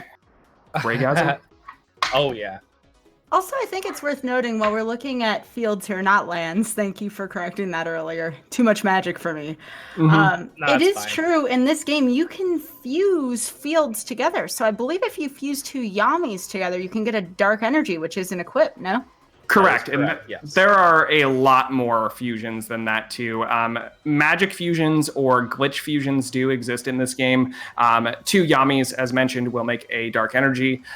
There's also a bunch of weird fusions, like Tiger Axe and Bear Trap will make Beast Fangs, I believe. No, I think it makes... Is that one Axe of Despair? I think it's Axe of Despair, yes. Okay, yeah. Anyway, my point being that... Oh, wait, is the only magic in my deck the Dark Hole right now? I don't remember. Oh, baby. What'd you get? Meteor MBD? B. Ugh, you have everything! Nate, you really do have everything right now. That's not an exaggeration. Everything. Also, I want to mention I won Gaia. Gaia and Curse of Dragon. Yeah, he has pretty much every single good card that I could get at this point. See, that's the craziness of 15 card. Something like this can happen. Yeah, I'm just trying to tail along right now because I have absolutely abysmal luck comparatively. But Yeah. Do you all know the fastest time for a 15 card mod run? I think it's like 116, I want to say it is. It's by Arius. Shout outs to Arius. He is one of the very few people in the FM community that can post very, very good times on the leaderboard. Orf. Sorry, it's a running joke that he barks on his stream. He really does. Also, shout outs to France. I only know a couple French words, and one of them is baguette, kappa.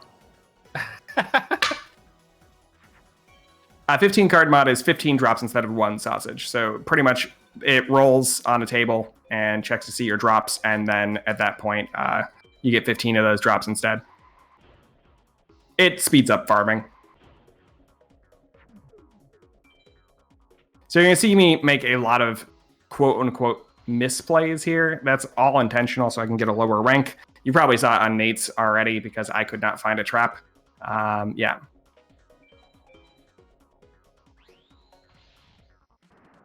Yeah, Nate definitely has a deck that is capable of beating the game right now. It's just a matter of getting there and getting lucky. So duplicates are possible. They're weighted the same sausage.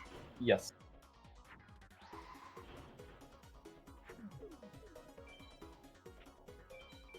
I really wish I could find my trap. Bad news is I got a B rank, but I got a metal dragon out of that, so it's okay. Ooh. All right, I'm just gonna go fight High Mage Caprera. A High Mage Caprera is one of, in my opinion, the worst fights in the game. And literally one of the worst fights. So to put it in perspective, like I mentioned before, some of these mages or high mages, they will usually have monsters that are boosted on their terrain. The highest boosted terrain monster out of the high mages is Gate Guardian. Gate Guardian on Meadow has an attack power of 4,250, which is really difficult to get over. So as you're going to see, most of the cards I'll usually use here is like removal cards, like Widespread, for example. Thankfully, I didn't see a Gate Guardian there, but I still have to be on the lookout for it because usually the AI has certain size hands that they will use depending on what duelist you face. And Elvin, you would know more about this than I do. If you want to go ahead and explain like different size hands that every duelist has. Okay, so each NPC in this game have a starting hand size. That's how they program difficulty. So the early duelists draw 5 cards as it appears on their side of the screen, while later duelists do not. The final 6 draw 16, 18, and 20, depending on the duelist. And you only see the first 5 of their hand. So they draw half of their deck. And that's artificial difficulty. And it gives them a wide access to their best cards. So the AI basically cheats, yeah. Yeah, you'll see that at the very end of the game when we go through final 6. Fake trap, and that's about it. Yikes. All right, well, I'm first to pass the first. Oh, I got a widespread. Okay. Oh, not bad. Not awful. I will take it. Yeah, we definitely take those. I need to put in that. Actually, I probably have too many. Let's put in another magic because I don't want to use Dark Hole. All right, 1 mage down, 4 to go.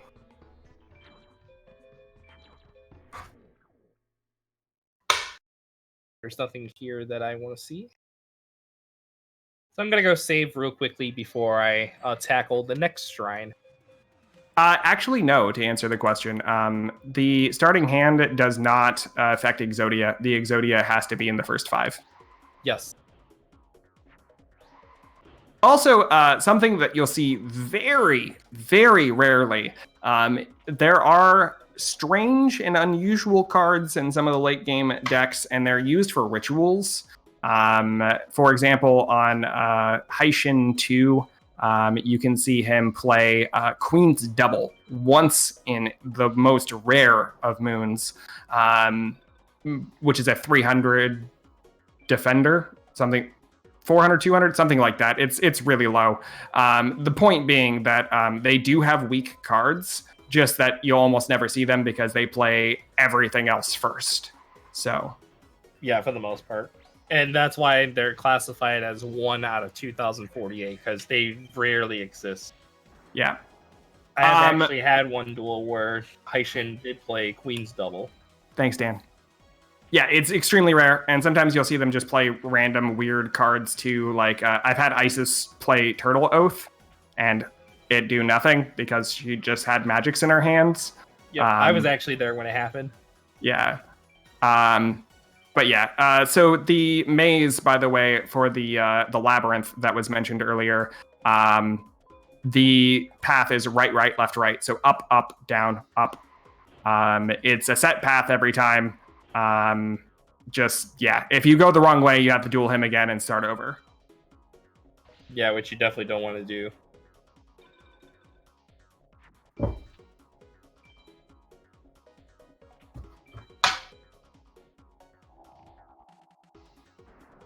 Just making sure that our pronouns are correct, Stone, that's all. It's important to a lot of people.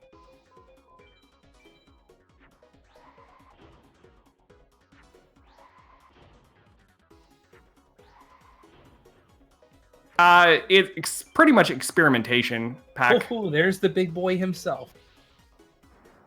What happened there? Oh, you drew the MBD? Yeah, I drew it against the Tenza, yeah.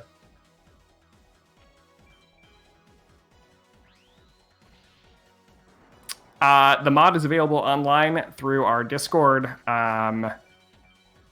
GFC could probably scrounge up a link for a mod or something, but because I did not have that ready.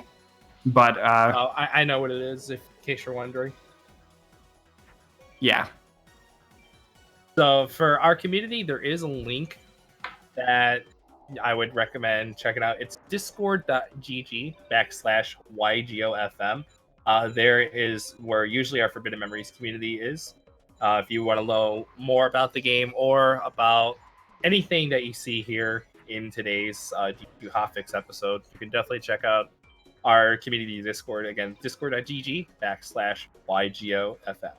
Yeah, GFC, I think the link was blocked by link protection. I was just saying, like, maybe a mod could PM me or something and you guys could get it. I would definitely ask.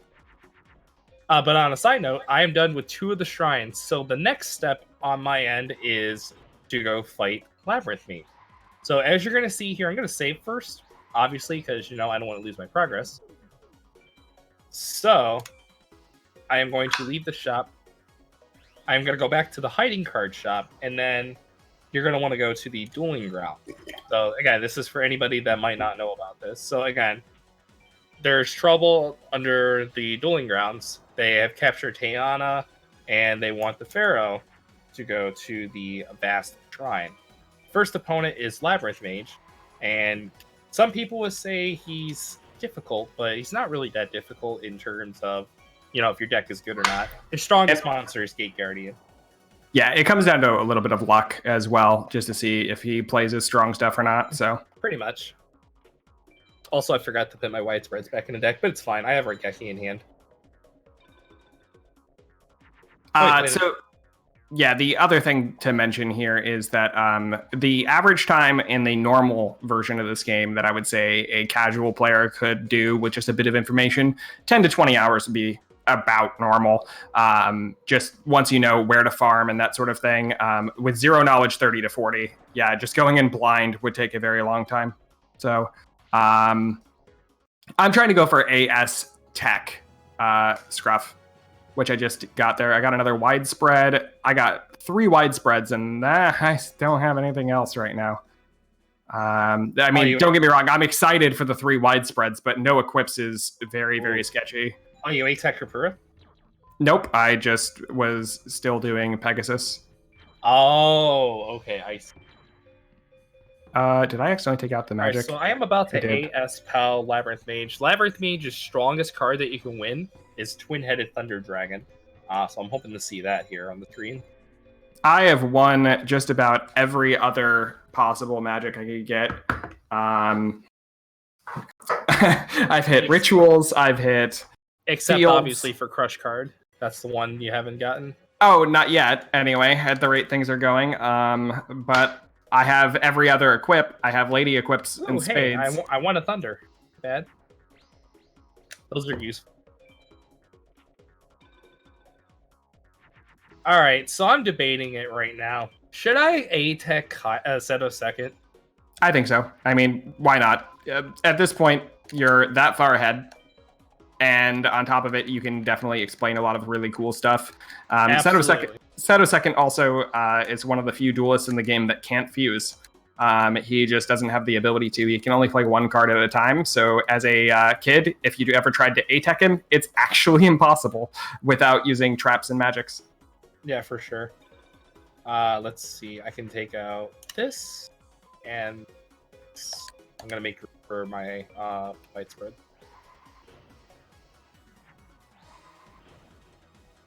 Yeah. So to answer what GFC is talking about in chat, RNG manipulation is very precise. It is frame perfect, and then on top of it, we have spreadsheets and spreadsheets and spreadsheets. Oh, what is this hand? Oh, is it bad? I'm basically pulling a U right now. Ah, yes. I know that feeling where you draw absolutely everything but what you need. Yeah, I got you. Yeah, I know.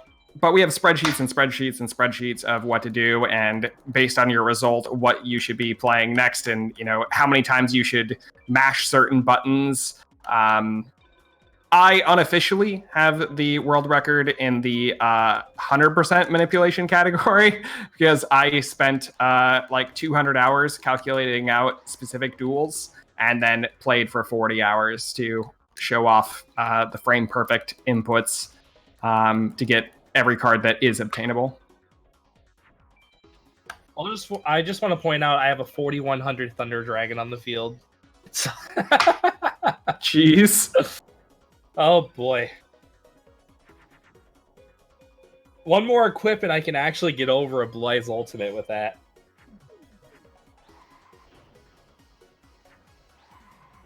I'm gonna set this as well. I need to start landing an effect. Well, I have 2 effectives already. Yeah, so when I say frame perfect, in this case GFC, I'm just referring to the fact that for the specific result, it is 1 frame because they are almost never next to each other, as you said. But on the other hand, there are usually a couple frames near each other that if you miss, you might hit the other ones. But yeah, the point is, it's extremely precise. And you know, if I wasn't on this channel, if I was on my own, I would bring up my my folder on my computer with all of my spreadsheets and all of the photos I have of my deck comps, which is hundreds and hundreds of pages of spreadsheets. Yeah, so many scripts as well. Yeah, I have Python scripts. I have so much information on my computer related to this that I've sat down and programmed out what I need to do.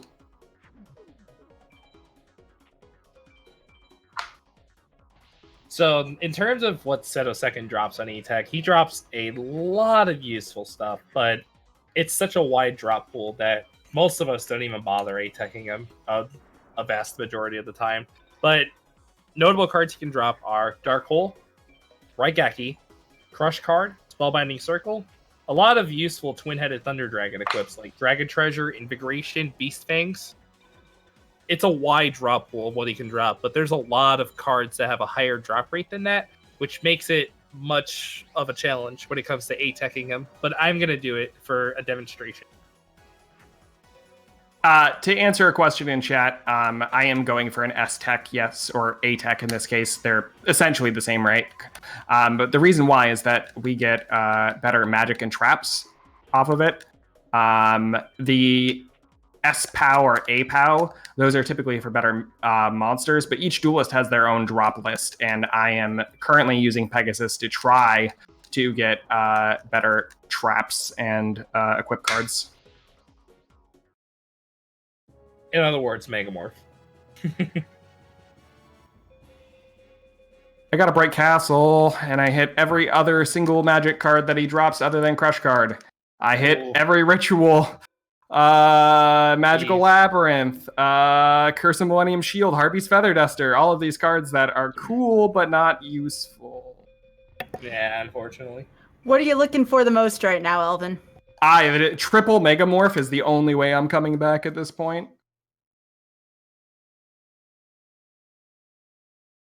And Nate, what is your plan from this point on?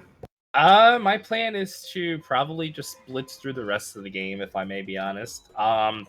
Really, I have everything that I need for my deck, so really there'd be no point of farming unless, for whatever reason, I have problems with the final 6. So as you can see here, I am completing my A-Tech, so hopefully if I get a bonkers drop, like I mentioned, Raigeki or whatever, I should be all set for the remainder of the game.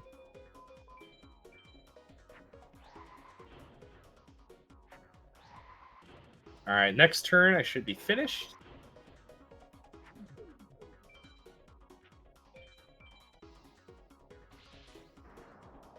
Yeah, so the other things that he could do theoretically would be just a couple duels like Meadow Mage to perfect out his deck, get dragons that are 1600 plus. That makes his fusions significantly easier for his deck, and less RNG of drawing the wrong cards in the wrong order. Exactly. But otherwise, his deck is really, really good. All right, so I'm going to activate Raigeki, and I'm going to see what my drops are. Could this be the first run that I have with double-digit equips? That would be such a meme. All right, let's find out what it is.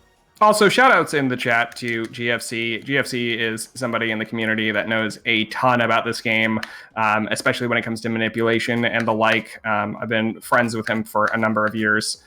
Ooh, nice. What'd you get? I got Invigoration. Ooh, that's a cool card. That's an equip you don't normally see in a run. Yeah, I know. Unless you're attacking your X, but other than that, no. Yeah. Anyway, GFC has tons and tons of content explaining how this game works, from how to program out a duel and manipulation to just his various runs. He's been in the community for a very, very long time explaining things. I'd recommend if you want more Yu-Gi-Oh content, that is definitely one of your better sources. So now that puts me at 9 equips, I believe. In total? I have 2. No, this is Patrick. Oh, man. That never gets old. I guess I should take out my whites right now. Is Umi an equip? No, Patrick. Umi is not an equip. Alright, well, it looks like we're all set here. Solitude and A minor. Black pendant doesn't work either. Jeez. Alright, so as you're going to see, I'm going to just blitz through the rest of the game. So, Ocean is my next target. So, after I'm done with Ocean, I'm going to save, and I'm just going to progress through the last few shrines, and then we'll be on Final 6.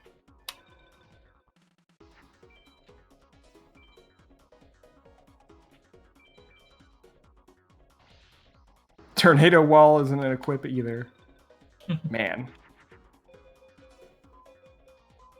There's my equip.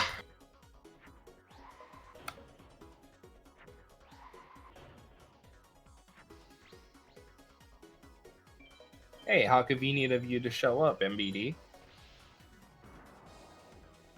I'm almost tempted, since I'm so far ahead, to get another one, but there really would be no point at this point in the game, since I have a loaded deck. Who are you on? I am on low Ocean. I'm blitzing through Ocean Shrine right now. You could show off the Raigeki. Nah, I'll pass. But I did get a Yamatano though, which I don't need, obviously.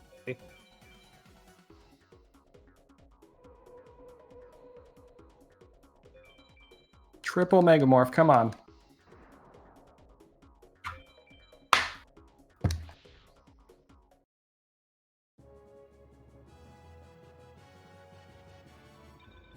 I'm doing one more, and then I guess I just have to attempt. Oh yeah, I did get Fraud the Jam. Wow. Wow. Nothing? Does Goblin Fan count? Yikes.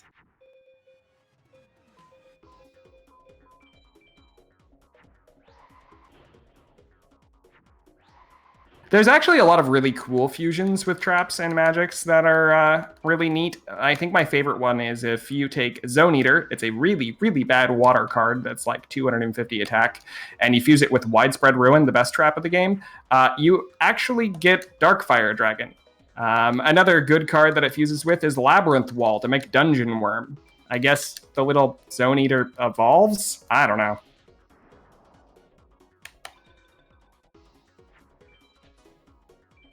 Just a quick pushover duel here. I am on my way to Low Forest.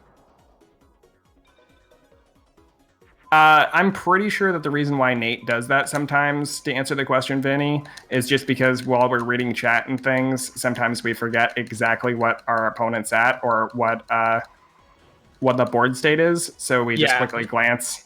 Yeah, I quickly glance at the Guardians. Or like if I'm looking at chat or if I'm distracted or whatever, I double check my progress. What the AI plays, so just in case if I need to double check what Guardian Star it has, I want to make sure I make the correct play. Cupcake, I haven't farmed low meadow yet. That's where Trent is. Kappa B. But yeah, it's a bad habit of mine, unfortunately, but it's just one where I'm trying to double check my progress and make sure that I'm making the right play. All right, time for Low Forest.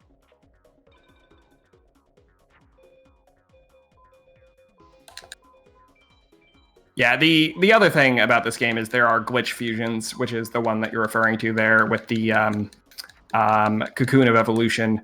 Generally speaking, fusions only go up in attack in this game.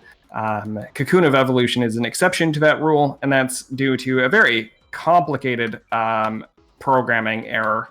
But you can fuse a set of weird monsters that way. Cocoon, Summon Skull, a few others. It just so happens that I think there's an overlap of addresses back in the code, and it just fuses weird, so. Yeah, it might have been like some kind of different programming in the code, I would assume. Chris, yes. People have beaten this game without dragons. People have beaten this game without fusions. People have beaten this game under pretty much every condition you can think of. For the most part. For the most part. Yeah, there's also different categories of the actual Yu-Gi-Oh! Forbidden Memories game. So there's also like the no twin-headed Thunder Dragon category as well, where you can use anything except for twin-headed Thunder Dragon. You can use like females, you can use Sunbird, like Crimson Sunbird, or any other material monsters that are not twin-headed Thunder Dragon. Without monsters isn't possible. Blindfolded, I kind of want to do that with manipulation. If I got good enough, that would be something I could actually do. Yeah, I know. Because it's all frame perfect. Or, you know what? Actually, one of these days, I would love to do a run where I'm blindfolded and somebody has to walk me through the game. Like, do a race that way. 2 players, but like only one has the controller and the other one is reading the screen. I think that'd be a fun race, like 2 sets of 2. In this run, the Atex blind you.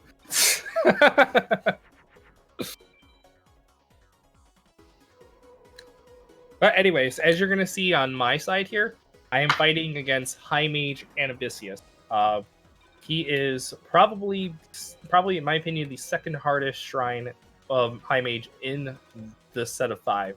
So he does have the second most powerful monster that you can see early on. It's called Perfectly Ultimate Great Moth, or as we call him, Pug'em. Its base attack is 3,500 attack, and it has, I believe it's 3,000 defense. So boosted on Forest, it has an attack power of 4,000 attack, which is extremely overpowered.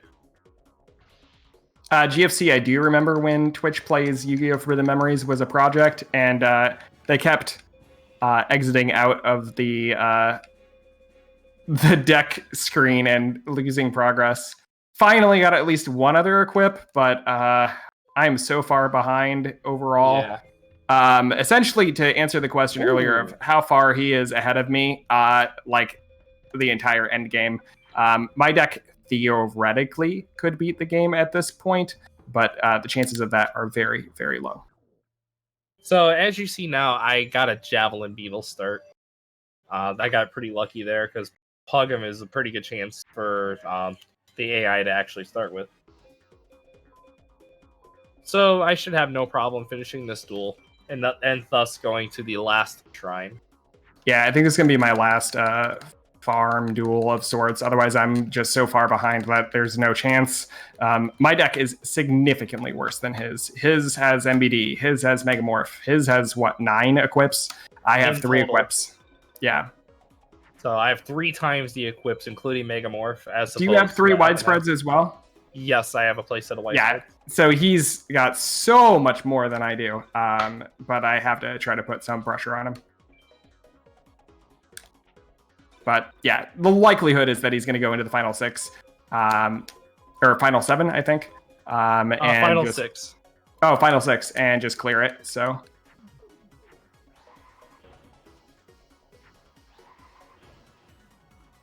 And usually at this point, I don't save when it comes to transitioning from forest to desert.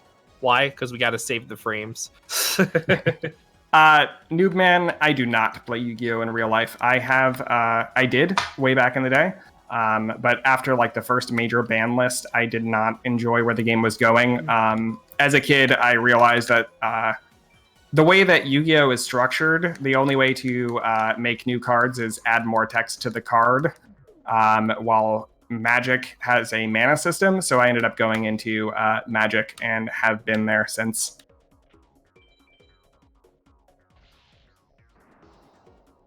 Like, to be perfectly honest with you, if you look at a Yu-Gi-Oh! Card these days, you're reading a small book. For the most part. I mean, when you consider with Pendulum or Link Summoning, also in the addition with all the other cards that are in the game as well. It depends on what the text is. So anybody that plays Magic right now, if you guys have seen a deck recently come into Standard known as Kethis Combo, I am the guy that actually perfected that deck, and the reason why it exploded into Standard right before it rotates. The first time I've ever made what I thought was non-meta deck become meta, and I'm really, really proud of it, but it was something I did not expect. So yeah, there you go. If you guys follow Magic, you'll know about that. Yeah.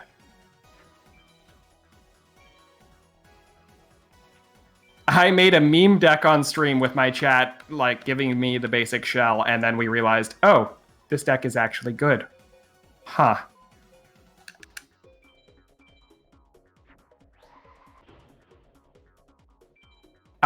Sky, have you done your shout out recently? I know you're doing like once an hour, but I don't remember. Ooh, I don't know if you have an alarm or something. An alarm? No. Although sometimes, you talk about hearing the music from this game in your sleep. Sometimes I always think I hear sometimes, do we have time for donations, based on everything I've done for GDQ up to this point throughout the years. But yes, I would absolutely like to insert a plug here for GDQ. So remember, GDQ HOTFIX is brought to you by viewers like you. Please consider subbing to the stream, as each and every sub contributes to the GDQ HOTFIX programming you are watching each day. If you have an Amazon Prime account, remember you do have a Twitch Prime sub, so please consider using that Twitch Prime sub. Also during September, if you were either gifted a sub or if you were to sub to the channel for the first time, you do get that nice 50% off for the remainder of September. So please consider subbing to the GDQ stream. And as a reminder as well, starting October 1st, GDQ HOTFIX will be beginning a new show called Random Number Generation, hosted by myself. The show will be every other Tuesday, and it will feature a wide variety of randomizers and their communities and the racers within those communities. So if randomizer content is that what you like, if you have enjoyed Randomizer Week so far, please consider tuning in for the show Random Number Generation starting October 1st, running every other Tuesday. I look forward to seeing y'all. And again, thank you everybody for being here for this. And please be sure to follow our fantastic runners, Elvin Cloud and Bad News Nate. And again, thank you to the GDQ staff as well for having these shows and doing all the other work behind the scenes. Thank you. Purely volunteer, Noob Man. This is just us wanting to help out, and for a long time, the FM community has been memeing that we would never, ever be featured on the Games Done Quick channel. So we are very proud to be the first run of it. Yeah, pretty much the inaugural runners, but we are very blessed and very very grateful to be a part of it. Oh no. Oh, Three no. magical labyrinths. Oh my goodness. Why? Why, game? Why are you doing this to me? I did get a dragon treasure, but yeah, okay. It's just That's hilarious. Oh So, boy, my deck is so bad. with all that being said, this is my first attempt at Final 6. So as you're going to see, the first two duelists that we face in the beginning are Guardians Sebek and Neku. Funny fact, Sebek actually has a card named after him in the TCG game called Sebek's Blessing. But anyways, covering from that, Sebek the Powerful, basically he has cards that are powerful but not sort of relevant, if you will. He has cards like Metal Zoa, Super War Lion. Those are not really relevant. We'll just take him down really quickly by playing Umi. He has a lot of magic and traps as well. So, again, a couple things to keep in mind there. But we should blitz through him pretty quickly. Dark is correct. If I want a Labyrinth Wall, I'd have to put it in the deck and at least try, because that's an equip card that only works with the Labyrinth Wall. The other thing that's mentioned here, and the sound of pain that came out of me there, it's just more of a mathematical anomaly that's going on right now. So with how many wins I have on Pegasus, essentially I have done 125 duels or something like that at a 3% chance of getting it, and I've hit 0. So yeah. How many duels did you actually do in total? I think I've done 9. So 9 times 135. Yep, 135. So 135 duels, and I have hit 0 at a 3% chance. So that's unusual. All right, so that's 1 down, 5 to go. To be fair, Olithian there, Ooh. I'm normally that guy that gets insane drop luck when it comes to this. So not bad.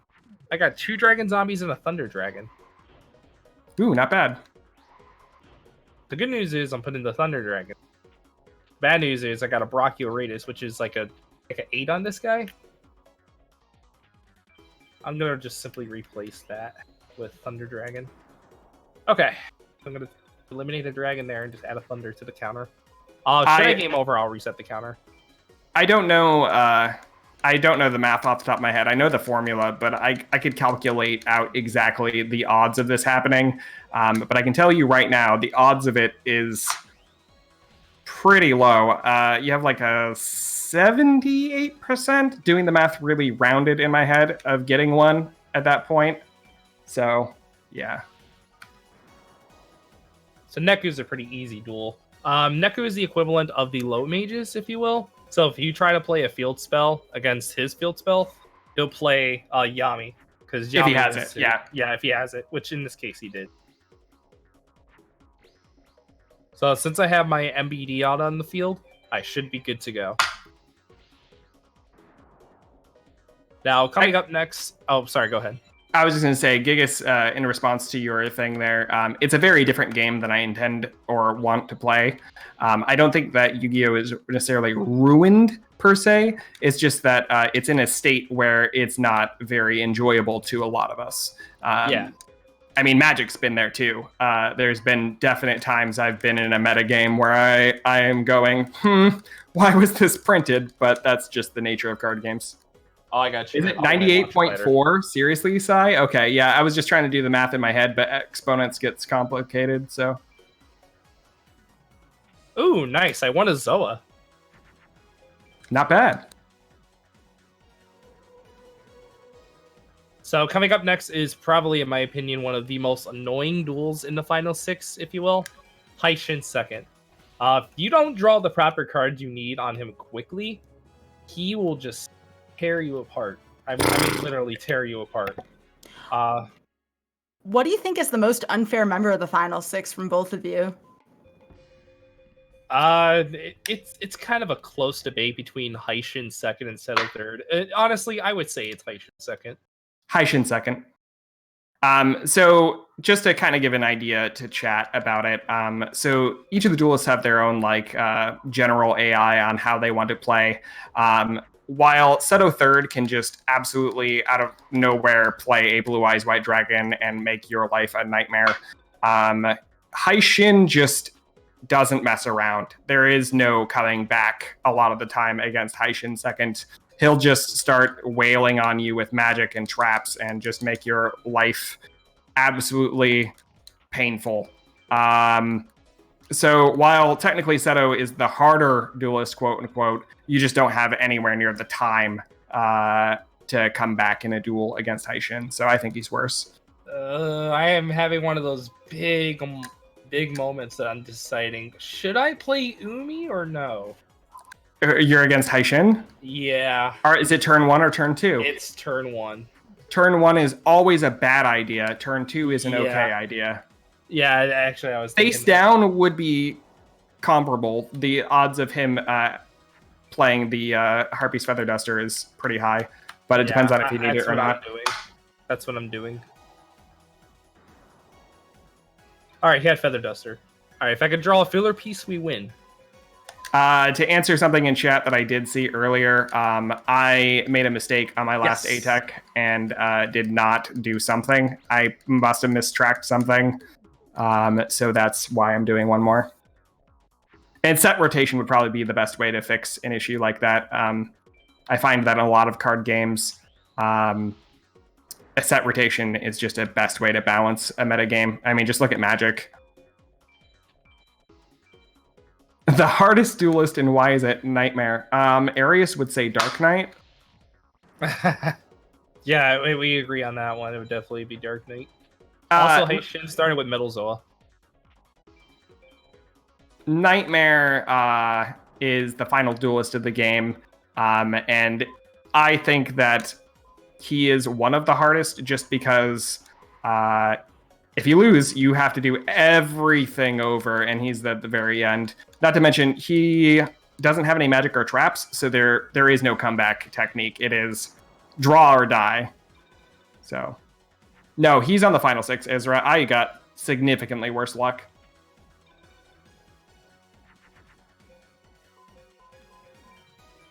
Oh, why did he have to have double Kazijin? I could have actually SA-PAL'd him.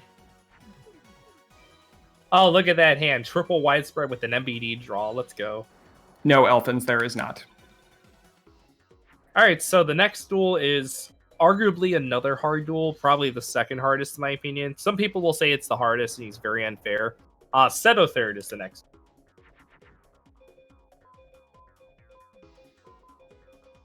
Oh, I got a punished. Draw or die, the hardcore version of Pictionary. Wow. So at this pace, if I first try Final 6, I should have just over a 2-hour time.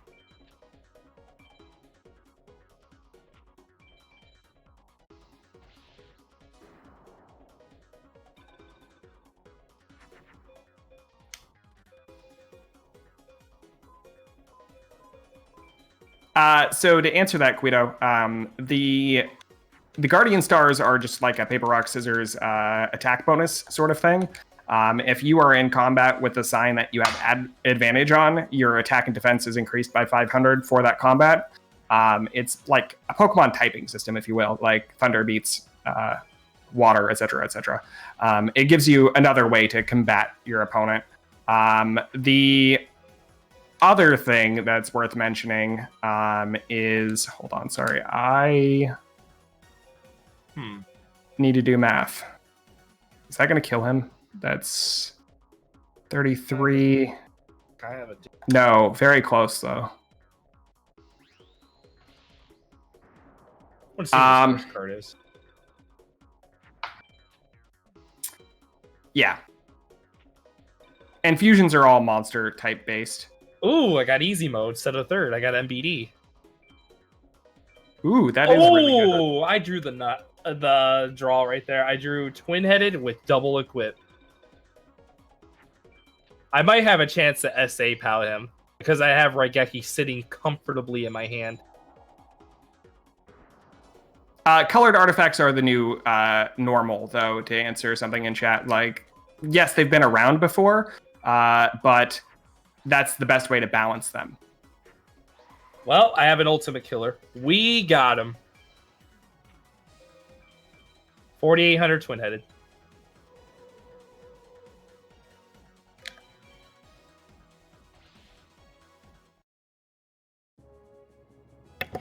What is the most powerful twin-headed you've ever conjured, Nate?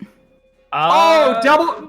Why does this always happen with you, Nate? Right when you're at the very end, I get everything I need. I think that was triple Megamorph. Wait, No. really? No. Yeah. That was 3. I can confirm.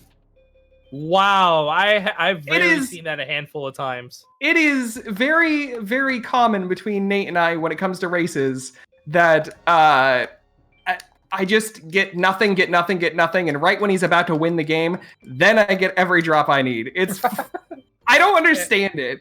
Well, I want to remind the chat that anything can happen in Final 6. That means that this race is back on. Oh yeah, it's a little bit of pressure. Also, I just A-POW'd. Seto third. No way! Did he get a blue eyes? No, I want a Sanga. Oh my god, that's like, what, a 2? Wow, it is a 2. Oh, and I just want a Sky Dragon. That's also insanely good. All right, so anyway, and so your question again, Sky, what was it again? I'm sorry. What is the most powerful twin-headed you've ever conjured, or creature in general? Like, what is the highest power you've gotten up to? 9999. I think I got it up to That's the cap. Yeah, I've gotten it up to that max as well, to 9,999. That's the maximum cap that you can have on any card. Yeah, so I've definitely done that. The first time I ever reached a ridiculous cap like that was Neko Gal, which is a 1900 attack monster. My first time beating this game as a kid was actually Neko Gal and a ton of equips, because Neko Gal takes something like 13 equips, something absurd. So I decided to try to use that to my advantage. Also, shoutouts to Zare91 for my favorite monster I've ever seen reach cap, and that was Shadow Spectre, which is 300 attack, I think. But he did a run where he beat the entire thing with Shadow Spectre. True story. So I won probably Set of Third's rarest drop, Sanga of the Thunder. Again, if you guys are familiar with the TCG game, it is a piece of the infamous Gate Guardian Oh, ritual. 500. Whoops. It's 2,600 attack, 2,200 defense, and this thing drops at a 2. And the only other place besides Heishin 1 and Heishin 2 that you can get it from is Set of Third. Blue Eyes White Dragon is 13 times the drop rate. I will, Osmond. Sorry.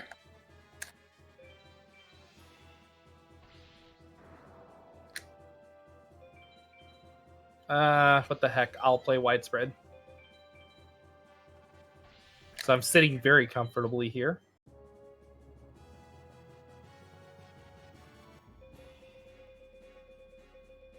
No MBDs, but I got a curse.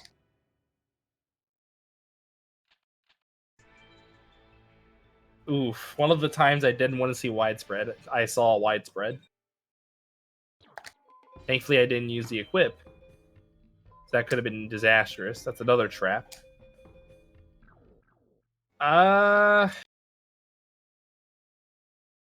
Yes, Star. You can play traps face up.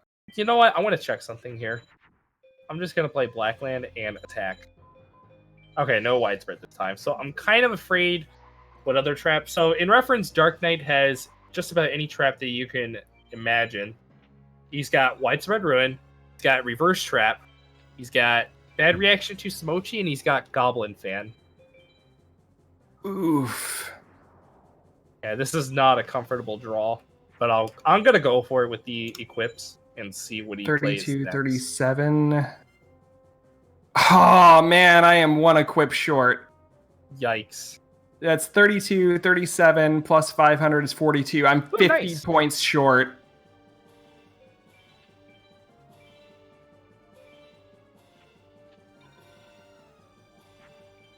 All right, we should have a win here. No! Come on, Caprera, take the bait. All right, we are on to the last duelist of the final 6. 16.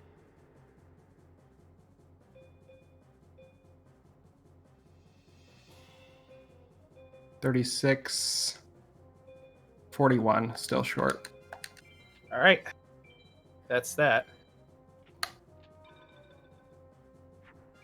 Yes, Jaded, that is the same Sky. Okay, yeah, I'm dead. I got eaten by Black Skull. Yikes. All right, we are on to Nightmare. So as we mentioned before, Nightmare, he does not play any magics or traps. He has all monsters. So the biggest obstacle is to at least get over whatever his strongest monster is, which in this case is Blue Eyes Ultimate, which, knock on wood, we don't see that. Or in this case, I just top deck MBD and it's all good. So we're looking for a Megamorph or equips that work with MBD. Gate Guardian is what I meant to say, Zelnarak. I just didn't correct myself because Nate was talking. I just got absolutely wrecked there. The other thing I could have done. Oh, that's not good. Oh, did he play it? He played it. The other thing I could have done that duel would have been toss more cards, but I don't know. I was trying to rely on something called fake outs. Caprera typically falls for them, which would have given me a couple turns, but it didn't work out. Oh my god, no. What happened? Double ultimate. Oof. I gotta have it now. Oh my god, I drew it. Wow! Wow! Are you kidding me? What is this?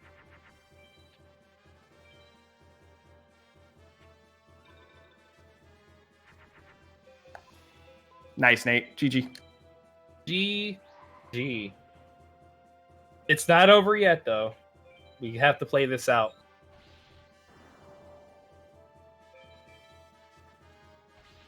I think he's a 25% attacker. I can't remember. Come on, where's Please. Raigeki?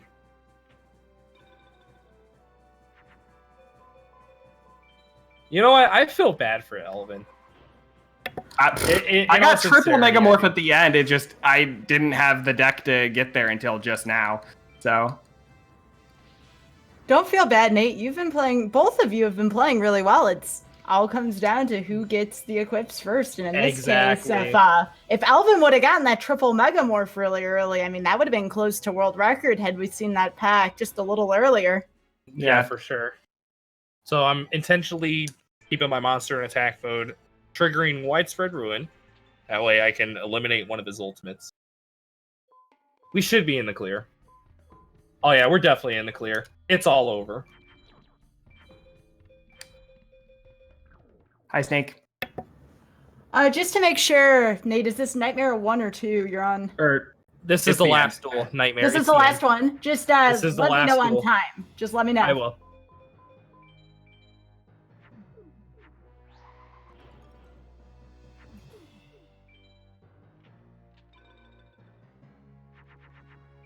I can't believe that. Literally on the last turn, I top decked what I needed.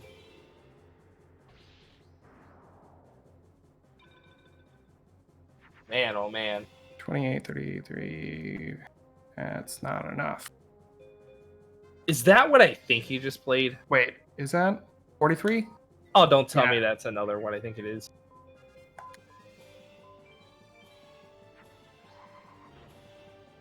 I'm just going to keep dropping cards until I draw my Raigeki. At this point, why not? Well, you know what? Actually, I could just do this. Crash my twin-headed into his. And do this. Oh, it's normal Blue Eyes. Well, it's over next turn.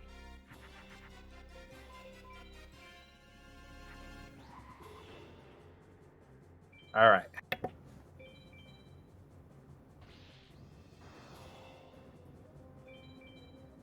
You're low on cards, Nate. Watch that. Oh, I doubt that it's going to matter, but just making sure. Oh, I know. I already got him. There we go. That's that. Did you say time? And time. 2:03:48, I believe. Wow. That's a really good run. That is an amazing run, Nate. Can we hear it in chat for bad news, Nate? My goodness, Nate. That was such a fantastic run. I did not expect any of that whatsoever.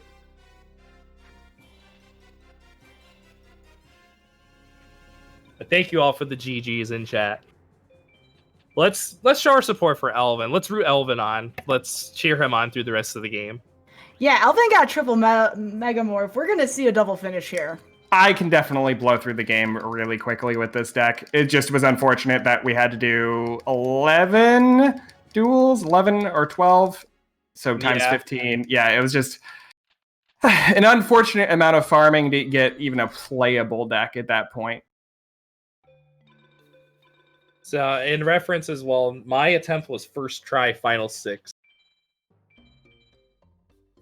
Yeah, my luck this run has been fairly bad. The big thing with this luck is that I didn't really have anything that I could have moved on with, and also I've run into hard modes left and right, so it's just what it is. Yeah, it usually happens in Forbidden Memories, which, you know, we've seen our fair share of bad RNG, but still counts the same. So you guys are going to see something that you usually don't see, and that is the credits. Gloom, the answer to your question is that instead of getting 1 drop at the end of the duel, we get 15. It's to speed up farming.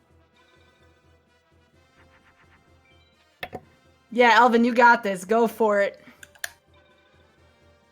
I do not see a world where we're going to struggle too much, but yeah.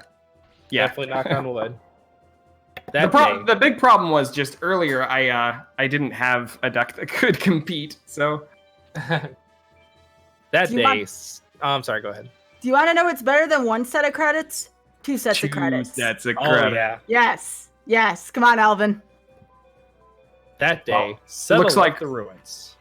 Never to be seen again. Is it bad that I have the entire script of this game memorized? Yeah, I can actually quote every single bit of text in this game that is in the main story. Oh yeah, Elvin will mention the no part at the end. He does it very good. Yeah, I'll definitely do that. Egypt was unified once again under the rule of A. To protect mankind, he ordered the forbidden ruins to be buried. A became the greatest of pharaohs, bringing prosperity to all he ruled. The vile mages were no more. This was the tale of the tale of A, he whom we call Yu-Gi-Oh! Best credit segment ever. I'll save because why not? So generally at the end of the game, there's also card codes that you see right there on your screen. That secret card code actually relays to the next part of the game in the series, which is called Yu-Gi-Oh! The Duelists of the Roses. Fun fact, people jokingly or not jokingly say you don't learn things from video games. Duelist of the Roses actually taught me history because the Duel of the Roses, or the War of the Roses, was actually a thing. Yeah, it was an actual thing. So here's the credits for all you people in chat. Enjoy. No, Midnight, that's not Slave Warrior. I think that's from Mirror Wall, if I'm not mistaken. wait, not Mirror Wall, Labyrinth Wall? No, what do you mean? Don't think so. No, for the code for Duels of the Roses. Oh. But yeah, let's give all your support for Elvin, you guys. Let's cheer him on. Let's have him finish this run. You can do it, man. I believe in you. Yeah! So at this point in my portion of the run, I am obviously way behind since he's finished. But I'm on the second of the mages right now.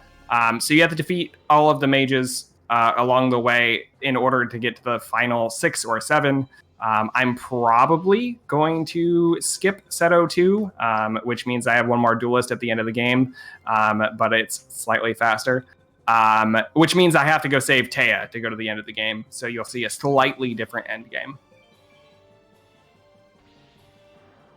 But we are beating Atenza right now, which is the high mountain mage. When it comes to the drops you're going to see from here, there's not really that many that are going to be worth mentioning. We've already beaten both Mountain Mage and Meadow Mage, which are the two that drop something that is noteworthy. I did GFC. I did one earlier when we beat up a Blue Eyes White Dragon. Isra, it was definitely something that I think wasn't for everybody because it's just so slow. But, I mean, appealing to your audience, 3D battles are definitely one of those things that they watched the Yu-Gi-Oh! TV show for. So, yeah, we're going to do Final 7. Also, no Seto second memes, I see. Yeah, no Seto second for me. Nice. Well, I wish you the very best of luck. I hope that you're able to pass through your first try. I should be. At this point, I'm going to be able to blow through most of the mages. I might safety save before Forest. Oh, I misread the signs there. Whoops. I was reading chat. Good job, Elvin. I was thinking that was a Neptune, not a Uranus. Yeah, you're definitely a person that loves to read chat. By the way, Elvin is a very, very friendly streamer. Oh, you're too nice. Instead, you know what? I just wanted to show you guys a hero, okay? That is the strongest Auxilio hero you've probably ever seen. Except for anybody that's watched my stream the time that I beat the final 6 with a 4,000 attack Auxilio hero, because that's all I could draw. But anyway. Uranus. It is the general pronunciation of the planet. Some people say Uranus, but Uranus is the technical correct pronunciation. Definitely.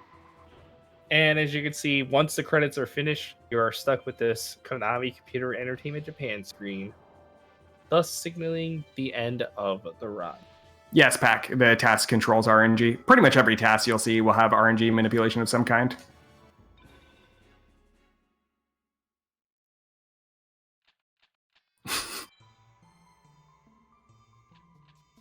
Back when Konami was good. I think it was a little before this, to be honest. The last super, super good thing that I loved out of Konami would have been Castlevania Symphony of the Night. Don't get me wrong, there are some things afterwards that I have enjoyed, but Symphony of the Night is a classic that I love very, very much.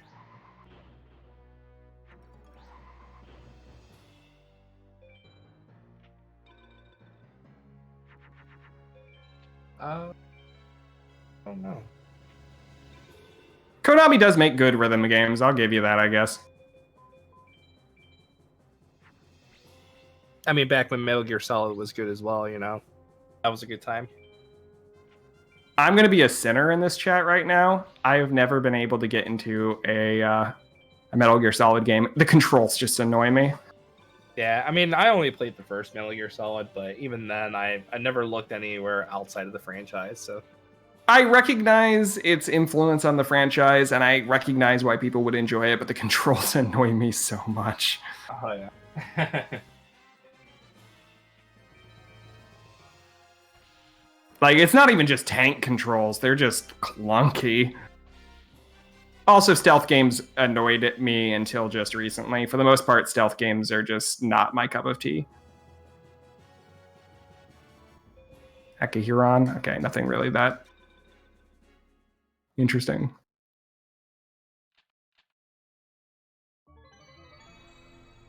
I don't know, GFC. Like, if we're going to talk about game companies that I think have done very bad for themselves, EA would be the one I'd definitely say. EA has won the Golden Poop Award multiple years in a row, like 4 out of the last 5 years, which is Consumer Reports' worst rated company in the United States. So that's a big yikes for me.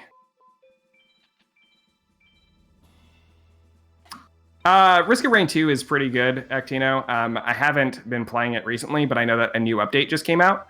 So I'm excited to go check it out.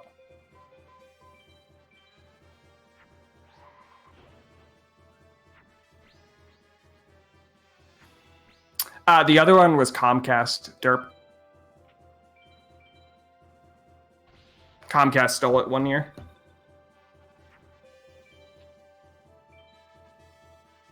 Also, again, since I am reading chat and everything, if you guys do have any questions, feel free. I can definitely answer just about anything about the game or whatever. So, obviously, I can't tell you the meaning of life or anything really important, but...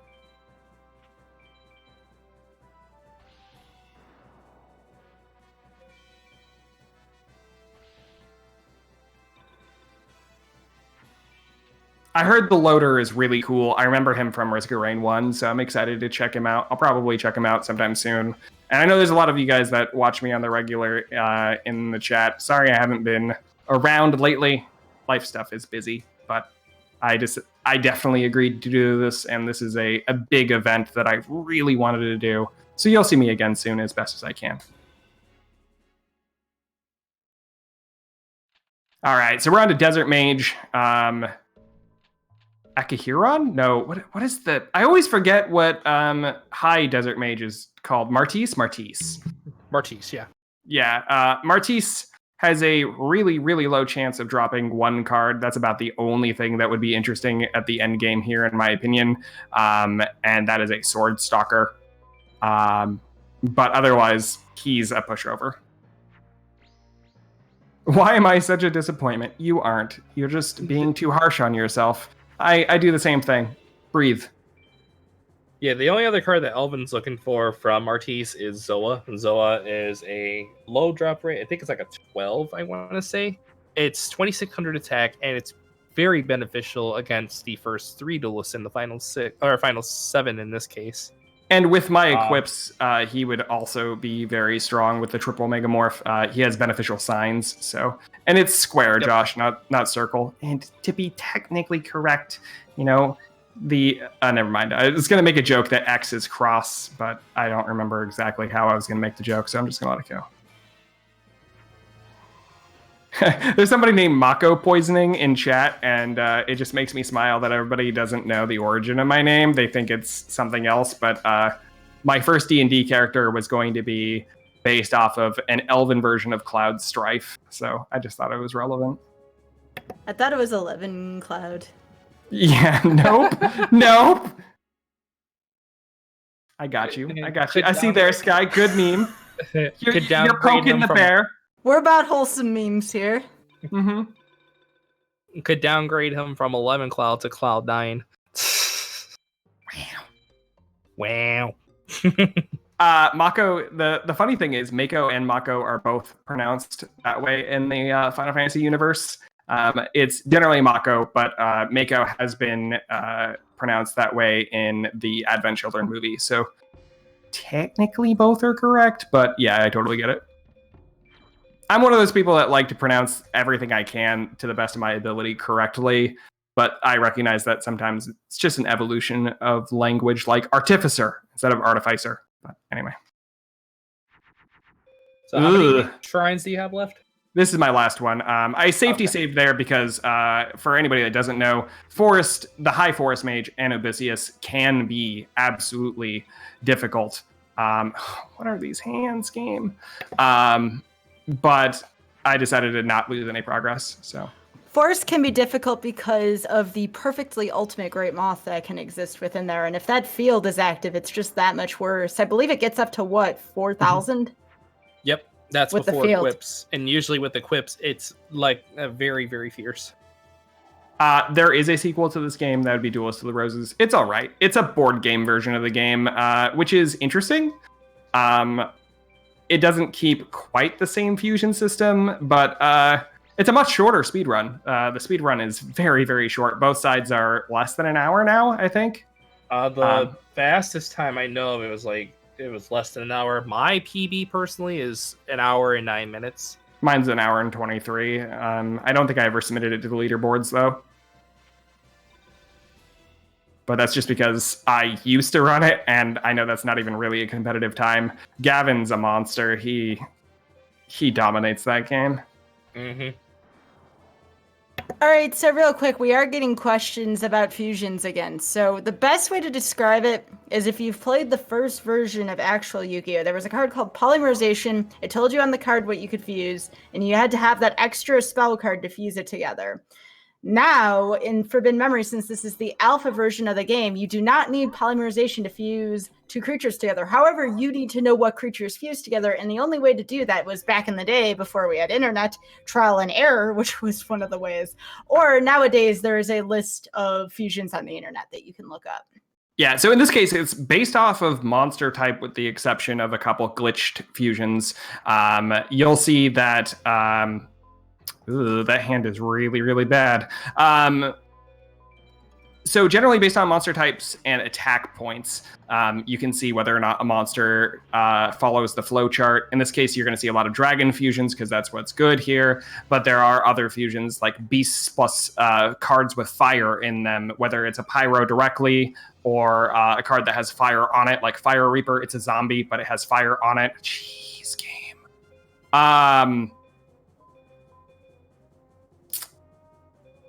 Yeah, I think I'm just going to do that. I'm going to try to draw an equip. I've got, 8 options? We should be fine. But yeah, so there's a whole flowchart. You kind of have to know the end results, and from there you can deduce what fuses. They mostly make sense with the exception of some glitches and some magic fusions, and yeah.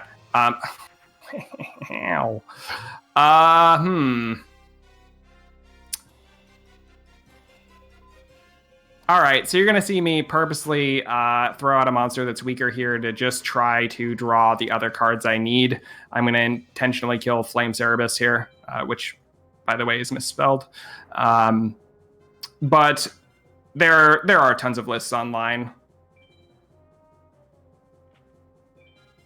Also, another thing to note out as well, there are actually some actual fusions that relay to the TCG game. So, for example, when you fuse Gaia the Fierce Knight and Curse of Dragon, it makes Gaia the Dragon Champion. An example of an actual fusion that does not work in this game is for Skull Knight, for example. So in the actual TCG game, the fusion for Skull Knight is Ancient Brain and Tainted Wisdom. In the actual TCG game, those make Skull Knight. However, in this game, they don't fuse together. And again, fusions, they're a little bit difficult depending on not only the type, but depends on what you can fuse them for as well. Wow, this luck is so incredibly bad. I went through half of my deck and did not see one of my 8 equips. And do I get the fake? I didn't get the fake out either, which is... so I lose. Oh, that's a big yikes. Hence why I took the safety save. This has just been kind of my luck this run, so really, other than one mistake in this run, there wasn't a whole lot I could do. I did make a major mistake earlier in the run, which cost me a set of drops, but in the end, I don't think it would have mattered. You were to see someone using ritual. I think I actually have the cards, but I mean, you could probably farm one out really quick. Yeah, I think so. Let me see what I can do really quickly here. Give me 1 second. Blackluster Soldier would be the easiest. Let me see if I can do that. Just for demonstration purposes, let me go ahead and do that. It wasn't that he had an easy final 6. He had really, really good drop luck too. He had 9 equips and an MBD before I even got my 3rd equip. I just had absolutely no draw luck or the like. Yeah, there was a Dungeon Dice Monsters game. It was on the Game Boy Advance. All right, so let me see what I have really quickly here. Just to... Fun fact, the speed run for that game is literally mash A. It's pretty much mash A and put your dice forward. All right, so let's see. What do I have here? Oh yeah, I do have one of them. Junum, if you can find your way to the Discord, which through speedrun.com/Yu-Gi-Oh! Forbidden Memories, you should be able to do. Or I think it's just Yu-Gi-Oh! FM, but there is a link to it from there. Or that too, as Samar said.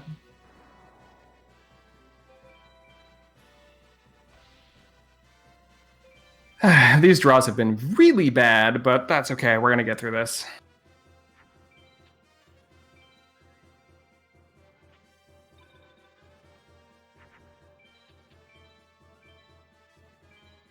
Oh, whoops. There we go. All right, back to Anubisius. Oh, is it GFC? Okay, yeah, I wasn't sure if we had the vanity link correct. It's been a while since I've had to do that.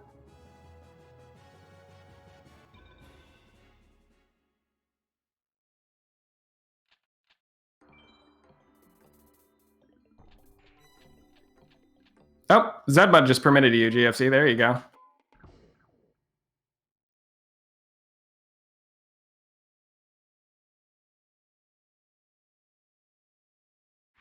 Okay, there we go. There's a hand I'm actually kind of looking for. We're going to see really quick if he is going to play Perfectly Ultimate Great Moth.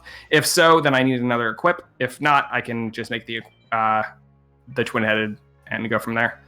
Cubbies, I got a request to do rituals. Huzzah. I just only needed 1 card out of here. And that was Griggle. So I'm going to do the hamburger recipe ritual, if you will. Who else dropped? What I'm looking for. Oh yeah, let me fight this guy. It did censor the link. That's funny. You give it permission, but the channel itself has link protection on it, so there is a ritual that I am going to do as requested by chat here while I have time. I'm going to try to go for the hamburger.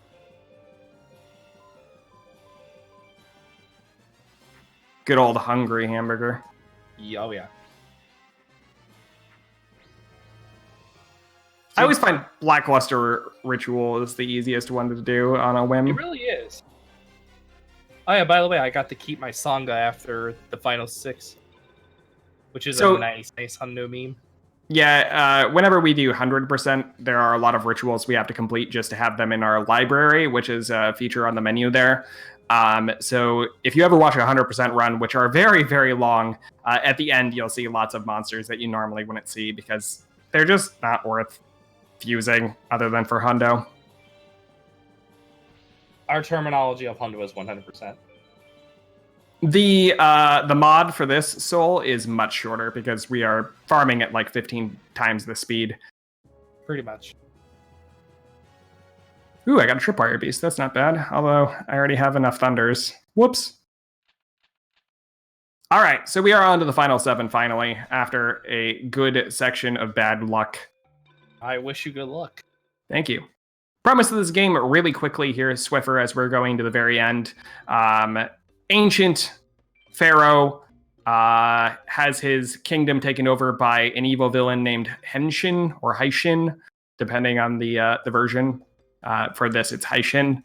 And he ends up getting trapped in the Millennium Puzzle and sent to the future. Yugi solves the Millennium Puzzle, steals some people's Millennium items, and sends him back to the past to save the world. Just seeing what we got. Okay. Yeah, not Randomizer. Although Randomizer is just about as fast, if not faster, because of what you can get. That hand is perfect. We can beat a Gate Guardian with that. So This game is a randomizer in its own way. It really is. All right, so we are against Labyrinth Mage, the first of the final 7. His strongest card is Gate Guardian, so we should be in the clear. That is not a Gate Guardian. That is most likely a Wall Shadow. These hands have been horrendous, but... In the vanilla game, Gate Guardian is very frightening because you're not getting cards at such a rate. You typically will not have enough equips to clear a turn 1 Gate Guardian. Yeah, generally speaking, you are going to be trying to go in with a very minimal deck, a couple equips, enough Dragons and Thunders to reliably make a twin-headed, but you just don't have the ability to kill a Gate Guardian on the regular. All right, so I'm going to demonstrate for those that want to see a ritual. I am going to go ahead and demonstrate that for them. Just use Vraska's Contempt. But I don't have any black mana in the deck. No wonder I'm struggling. Randomizer does drop things on... It completely randomizes the drop tables, generally speaking. There are settings you can set up, but... All right. So I am going to show everybody in chat how to do a ritual here. So there are required cards that you will need to do a ritual. So this is just kind of for demonstration purposes here while we're waiting on Elvin to finish. So basically, to do a ritual, you need certain cards on the field. In addition with that, you're also going to need the ritual card itself, whether by fusing it or having the actual card itself. I'm just going to demonstrate really quickly how hamburger recipe. So hamburger recipe, you need Bioplant, Battlesteer, and Griggle, which you guys saw me farm for Battlesteer and Griggle because I didn't have those cards anymore. We're going to see really quickly if we got anything of use out of Labyrinth Mage. We did get an APOW, but I didn't scroll through. Yeah. Flame Swordsman. No, doesn't look like it. Looks like we got a lot of nothing other than the job change mirror. So, That's a big yike. just a quick deck change to make it a little more consistent. I thought I had one more. I do. And then a Thunder. I know, Rid, but I wanted to get another shot at MBD from low mount. No. Bolt Penguin. Not bad. Is fusion summoning useful at all? In this, that is the only way to play, pretty much.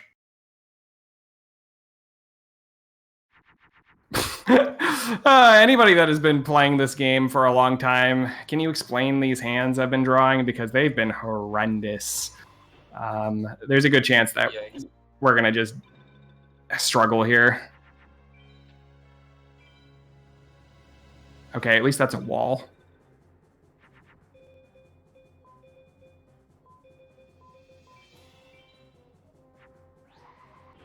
Somebody should make a competing channel called Games Done Quicker.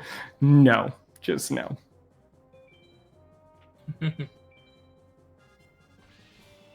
Thanks, GFC. That was a good explanation. Hands bad.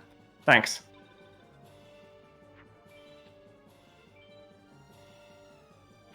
I did upset an Elder God. The Elder God was Twitch.tv because I haven't been streaming over the last 2 weeks. They're like, you don't get to draw cards. What are you talking about?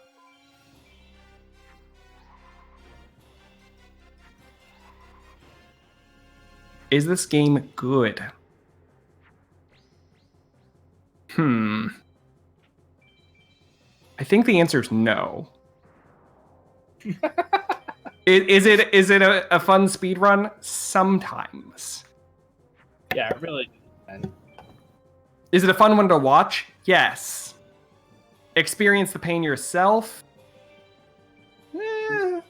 Not recommended. If I mean, you're... the Oh, game God. trolls at you on days that end with Y, but it's about how well you can handle trolling, basically. Yeah, definitely. What is the best Yu-Gi-Oh! Speed game? It's this.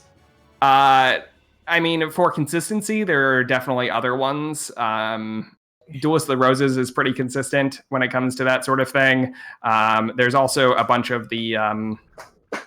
what are those called? Game Boy games that have some pretty consistent strategies. Oh my god, these hands are so bad. Alright, so as everybody can see here, I have the materials out. We're just waiting for the ritual card, and I will show you guys how it works. The worst game ever was Superman 64? Absolutely not. It's bad, don't get me wrong, but... Wow, and he starts Bakuri box? Okay, alright. Ooh. I'll take it.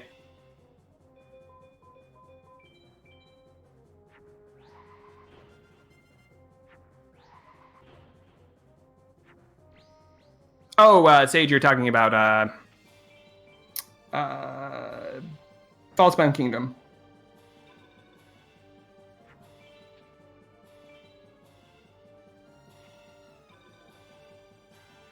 The time has come. It's time to summon the burger. E.T. for the Atari is a very bad game. That's for you, chat. The artwork on this hamburger recipe is so odd. Yeah, I know.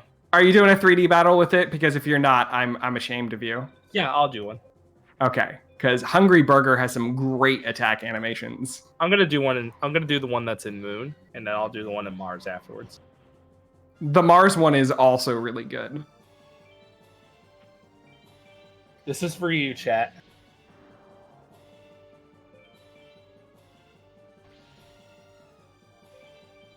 All right, we are on to Haishin. Chomp chomp.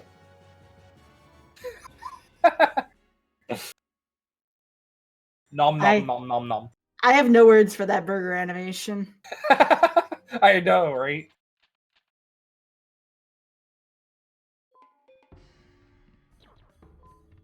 Let me see if I have an equip in my hand that I could potentially switch Guardian Stars with. Oh, another thing as well, if you equip a monster with a card that it does not equip with, you can actually have the option to switch Guardian Stars if you like, which has saved many runs as well. It saved one of my runs. Alright, so I'm going to show the Mars Guardian. Magic. Damn it. Oh, sorry. I get one. That's all. My bad. Apologize.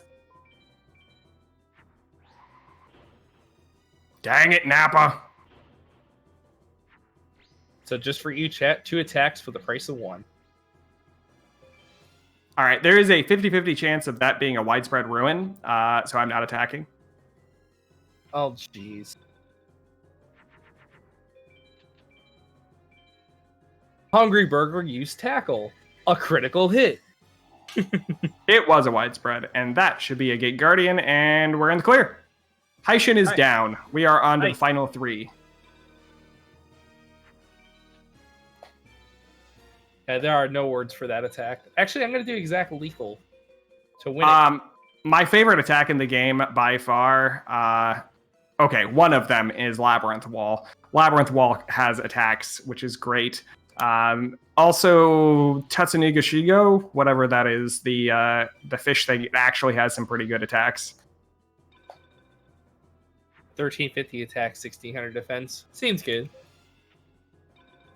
I guess while I have a second, let me look at the deck real quick. To be fair, Dark, we do have removal for Blue Eyes Ultimate Dragon. Not that I want to see it at all, but... yeah, Jirai Gumo has Boots, the spider card. I don't know why, but it does actually have boots. And ever since really Billy does. brought it up, I can't stop looking at its little booties. It's just imagine a giant attack spider, which, by the way, it's not a spider. It has 6, not 8 legs, which makes it not a spider. But anyway, it also wears shoes. What were the Yu-Gi-Oh designers thinking? I know, right? I guess I'll take this out. All right, so I'm gonna do a meme real quickly here. I'm gonna show you guys why Haishin is the ideal farm spot for Hundo. All right, so I'm quickly changing up my deck a little bit because we are at the point of the run where a couple other cards will be more useful than they normally are. Those cards in particular are... Where are you? I'm putting in a Dark Hole and a Dragon Capture Jar. I kind of want to put in another one, but I don't want to dilute my deck too much. Yeah. Unfortunately, Dark Hole is much worse in this game than it is in the card game because you can't play anything else. You're always open to an attack afterwards.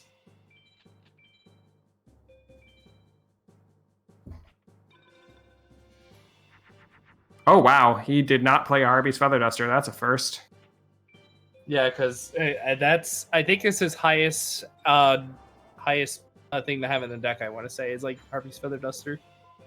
So he played a Gate Guardian first. That's actually not bad for us. The problem is that there are at least 3 monsters above our twin-headed here. I'm just going to put it in defense to give us 1 extra turn if we draw badly. Dr. Doubt, that has definitely happened many times. Ladies runs are the most popular non-dragon runs.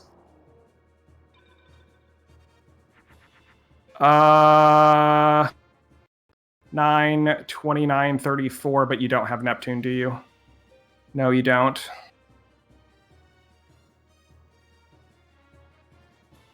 I'm in a weird situation right now. I think we're going to go like this. I'm trying to draw a dragon or just something at all that's stronger than what we have so I can equip those. Those equips work on any monster. Ooh, double MBD. Please, any monster stronger than that. Or a dragon that we can fuse, or just about... There we go. Oh, baby! We're in the clear. That is a very strong twin-headed Thunder Dragon. Nice draw. Oh! A 5800? Wow. All right, I'm going to demonstrate a glitch in a moment here. It is something that we can use to our advantage. Oh, what does he play, though? Hold on. Ooh, I'm going to have to do Magic Lock in addition. So, I cannot attack that monster right now. And the reason is, he will flip that magic card. And that magic card could be Raigeki. It could be Shadow Spell. It could be a lot of things. And oh, he just keeps playing magics. But there is a self-destruction glitch that you can do by having very low life points. I'm not comfortable doing it just yet because... Wait, hold on.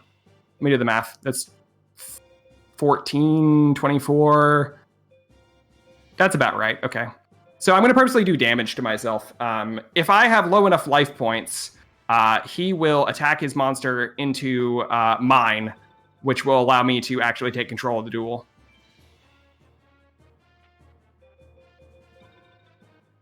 Uh, 2100 right now. That's 28. So how it works is the order of operations that the AI uses, it forgets to account for equips. If you would normally die to the attack. So normally 3,500 and 2,800. So if I have 700 or less life points, they will attack regardless of what this is. And it allows you to just have a clear and free board. Yeah. At the moment, though, I'm going to just attack this monster to clear it. As long as this monster doesn't have a base attack of 3,500 or higher, he will generally not flip these cards unless he has a full row of magics. Yeah. It's complicated. 17. It's 1,800. The only problem is if he plays something, well, he shouldn't do that. If he played a 2800, if his next card was Twin-Headed Thunder Dragon, I could be in trouble.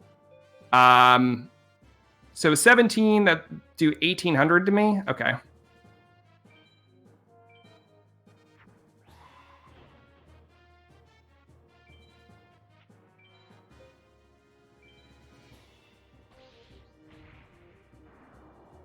Okay, so I'm going to clear this one because it's not going to affect anything. And assuming that he doesn't go down to like Twin-Headed Thunder Dragon or something, we should win. Okay, that's a moon. We should be in the clear. So yeah, he doesn't properly read the attack of our monster. And we win. Which is one of the big exploits in the game. As far as, runs being saved for that matter, when it comes to that kind of situation. So that's an AI manipulation that you can take advantage of in this game. The big one was Magic Lock. Him not playing his spells there allowed us to win that duel. Otherwise, it was over. It was just completely over. Exactly. One of the best innovations from the community that has allowed runs that looked dead to squeak on by. So it's basically the thrill of victory and the agony of defeat at the same time, but just being triumph. Yeah, the big thing there, I know this is games done quick, and I was taking my time there, is I just did not want to make bad math while I was doing this run. If I had miscalculated that and he was able to take advantage of the duel, I would lose so much progress. So I just wanted to make sure that I was in the clear before I did it. So for everybody wondering what spells Seto Third has, he I think he only has like 3 spells. I know he has Raigeki, Jetta Spell, and Harpy's Feather Duster. Now, I know for a fact that if Elvin were to take control of the duel and the AI sees that, oh, I'm no longer in control of the duel, I can play these spells and regain control of the duel. That pretty much will be Elvin's downfall right there. That is an interesting hand for this duelist. So I'm playing against Dark Knight. Dark Knight has like magic and traps up the wazoo. We're pretty much... Ooh. So he'll either clear my field or do that. And we're going to be able to clear a couple of his strong monsters right off the bat. Yeah, that was my reaction to it. I did the same thing. I didn't have that happen, but wow. And to answer your question, GFC, I believe it was Vino. Vino was the one that started it. He did not have all of the correct... Oh, wow, he's down to Deep Sea Shark. That's a big... That's not good. That's actually really Monka-S. The thing is, if he goes down to the point where he has no monsters in his top 20 cards, he will just start playing spells at random, and that can cause lots and lots of problems. Big problems. But anyway, Vino... Oh God, speaking of... He has no monsters! Oh, thank God that's a trap. Vino was the first person that kind of had an idea about it, GFC, but his information wasn't completely correct. Ooh, it's a useless trap. We're in the clear. And fingers crossed, no swords, no swords, no swords. Oh, just a shadow spell? We're in the clear. Okay. Yeah. So, Nice. like, we're fine here, but that's the moment where your run can just fall apart out of nowhere for no reason. Exactly. All right. Now for the very end. Good luck, man. I hope you get it. Let's get some hype in chat for Elvin. 15 minutes. All right. Quick deck change. We did get a couple big dragons there. I kind of want to grab... You know what? I'm going to grab a Rose Spectre for the heck of it. All right, guys. Wish me luck. Good luck, bud. You got this. If we could get 2 sub-3 runs of Forbidden Memories on its first ever broadcast on GDQ channel in general, that would be amazing. Oh, the hand hurts me on it. Ugh. I'm just going to toss literally everything and hope. I need chat's energy right now because this is a do or die situation. We need to draw very, very well. But drawing an opening hand with no equips, no traps against Nightmare is rough stuff. Oh, but he's starting with a twin-headed Thunder Dragon. Please, Oh! one equip, please. You know what? I think that works. Does that 17, 27, 30? Okay, this is really, really bad, but we're doing it. So this is not the fusion I'm looking for here, but assuming he does not go up in power, we should be okay. I would have held on to the DCJ if I may be honest. I probably should have, but What? How much removal do you have in your deck? not much. Oh, that's a Gaia the Dragon champion. Oh, he's on easy mode. Okay, all right. All right.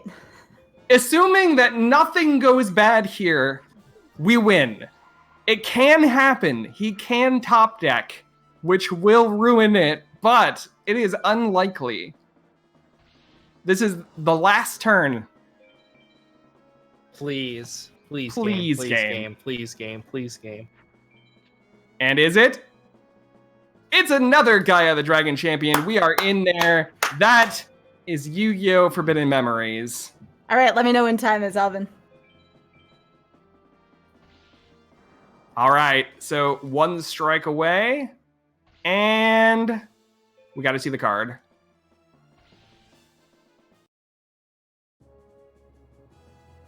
Time.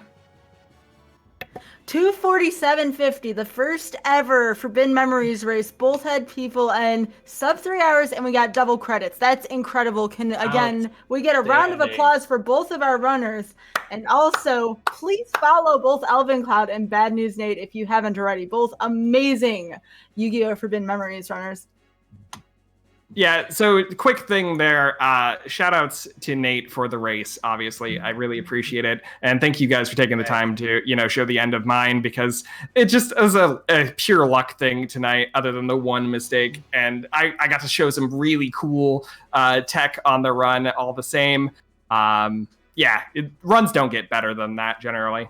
Oh yeah, for sure. And very special thank you as well to Games Done Quick and obviously Skybills for organizing this for myself and Elvin.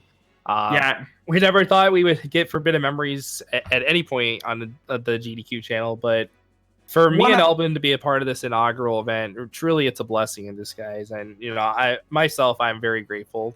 3 years ago, a bunch of us were in the Discord doing a race of normal one card of the Yu-Gi-Oh! Forbidden Memories Discord, and we were talking about it, and we pretty much said that we would never, ever be on the Games Done Quick channel. We thought that there was no world that this could actually work, and so, again, we're honored to be here and just show off how much cool stuff we have developed in this game, and we haven't even covered maybe 50% of it.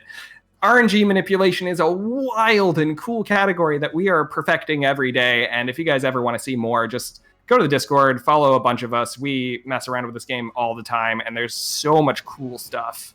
But just the classic meme that needs to be done. I always do the Nightmare voice at the end. Go for it. No, not again. No.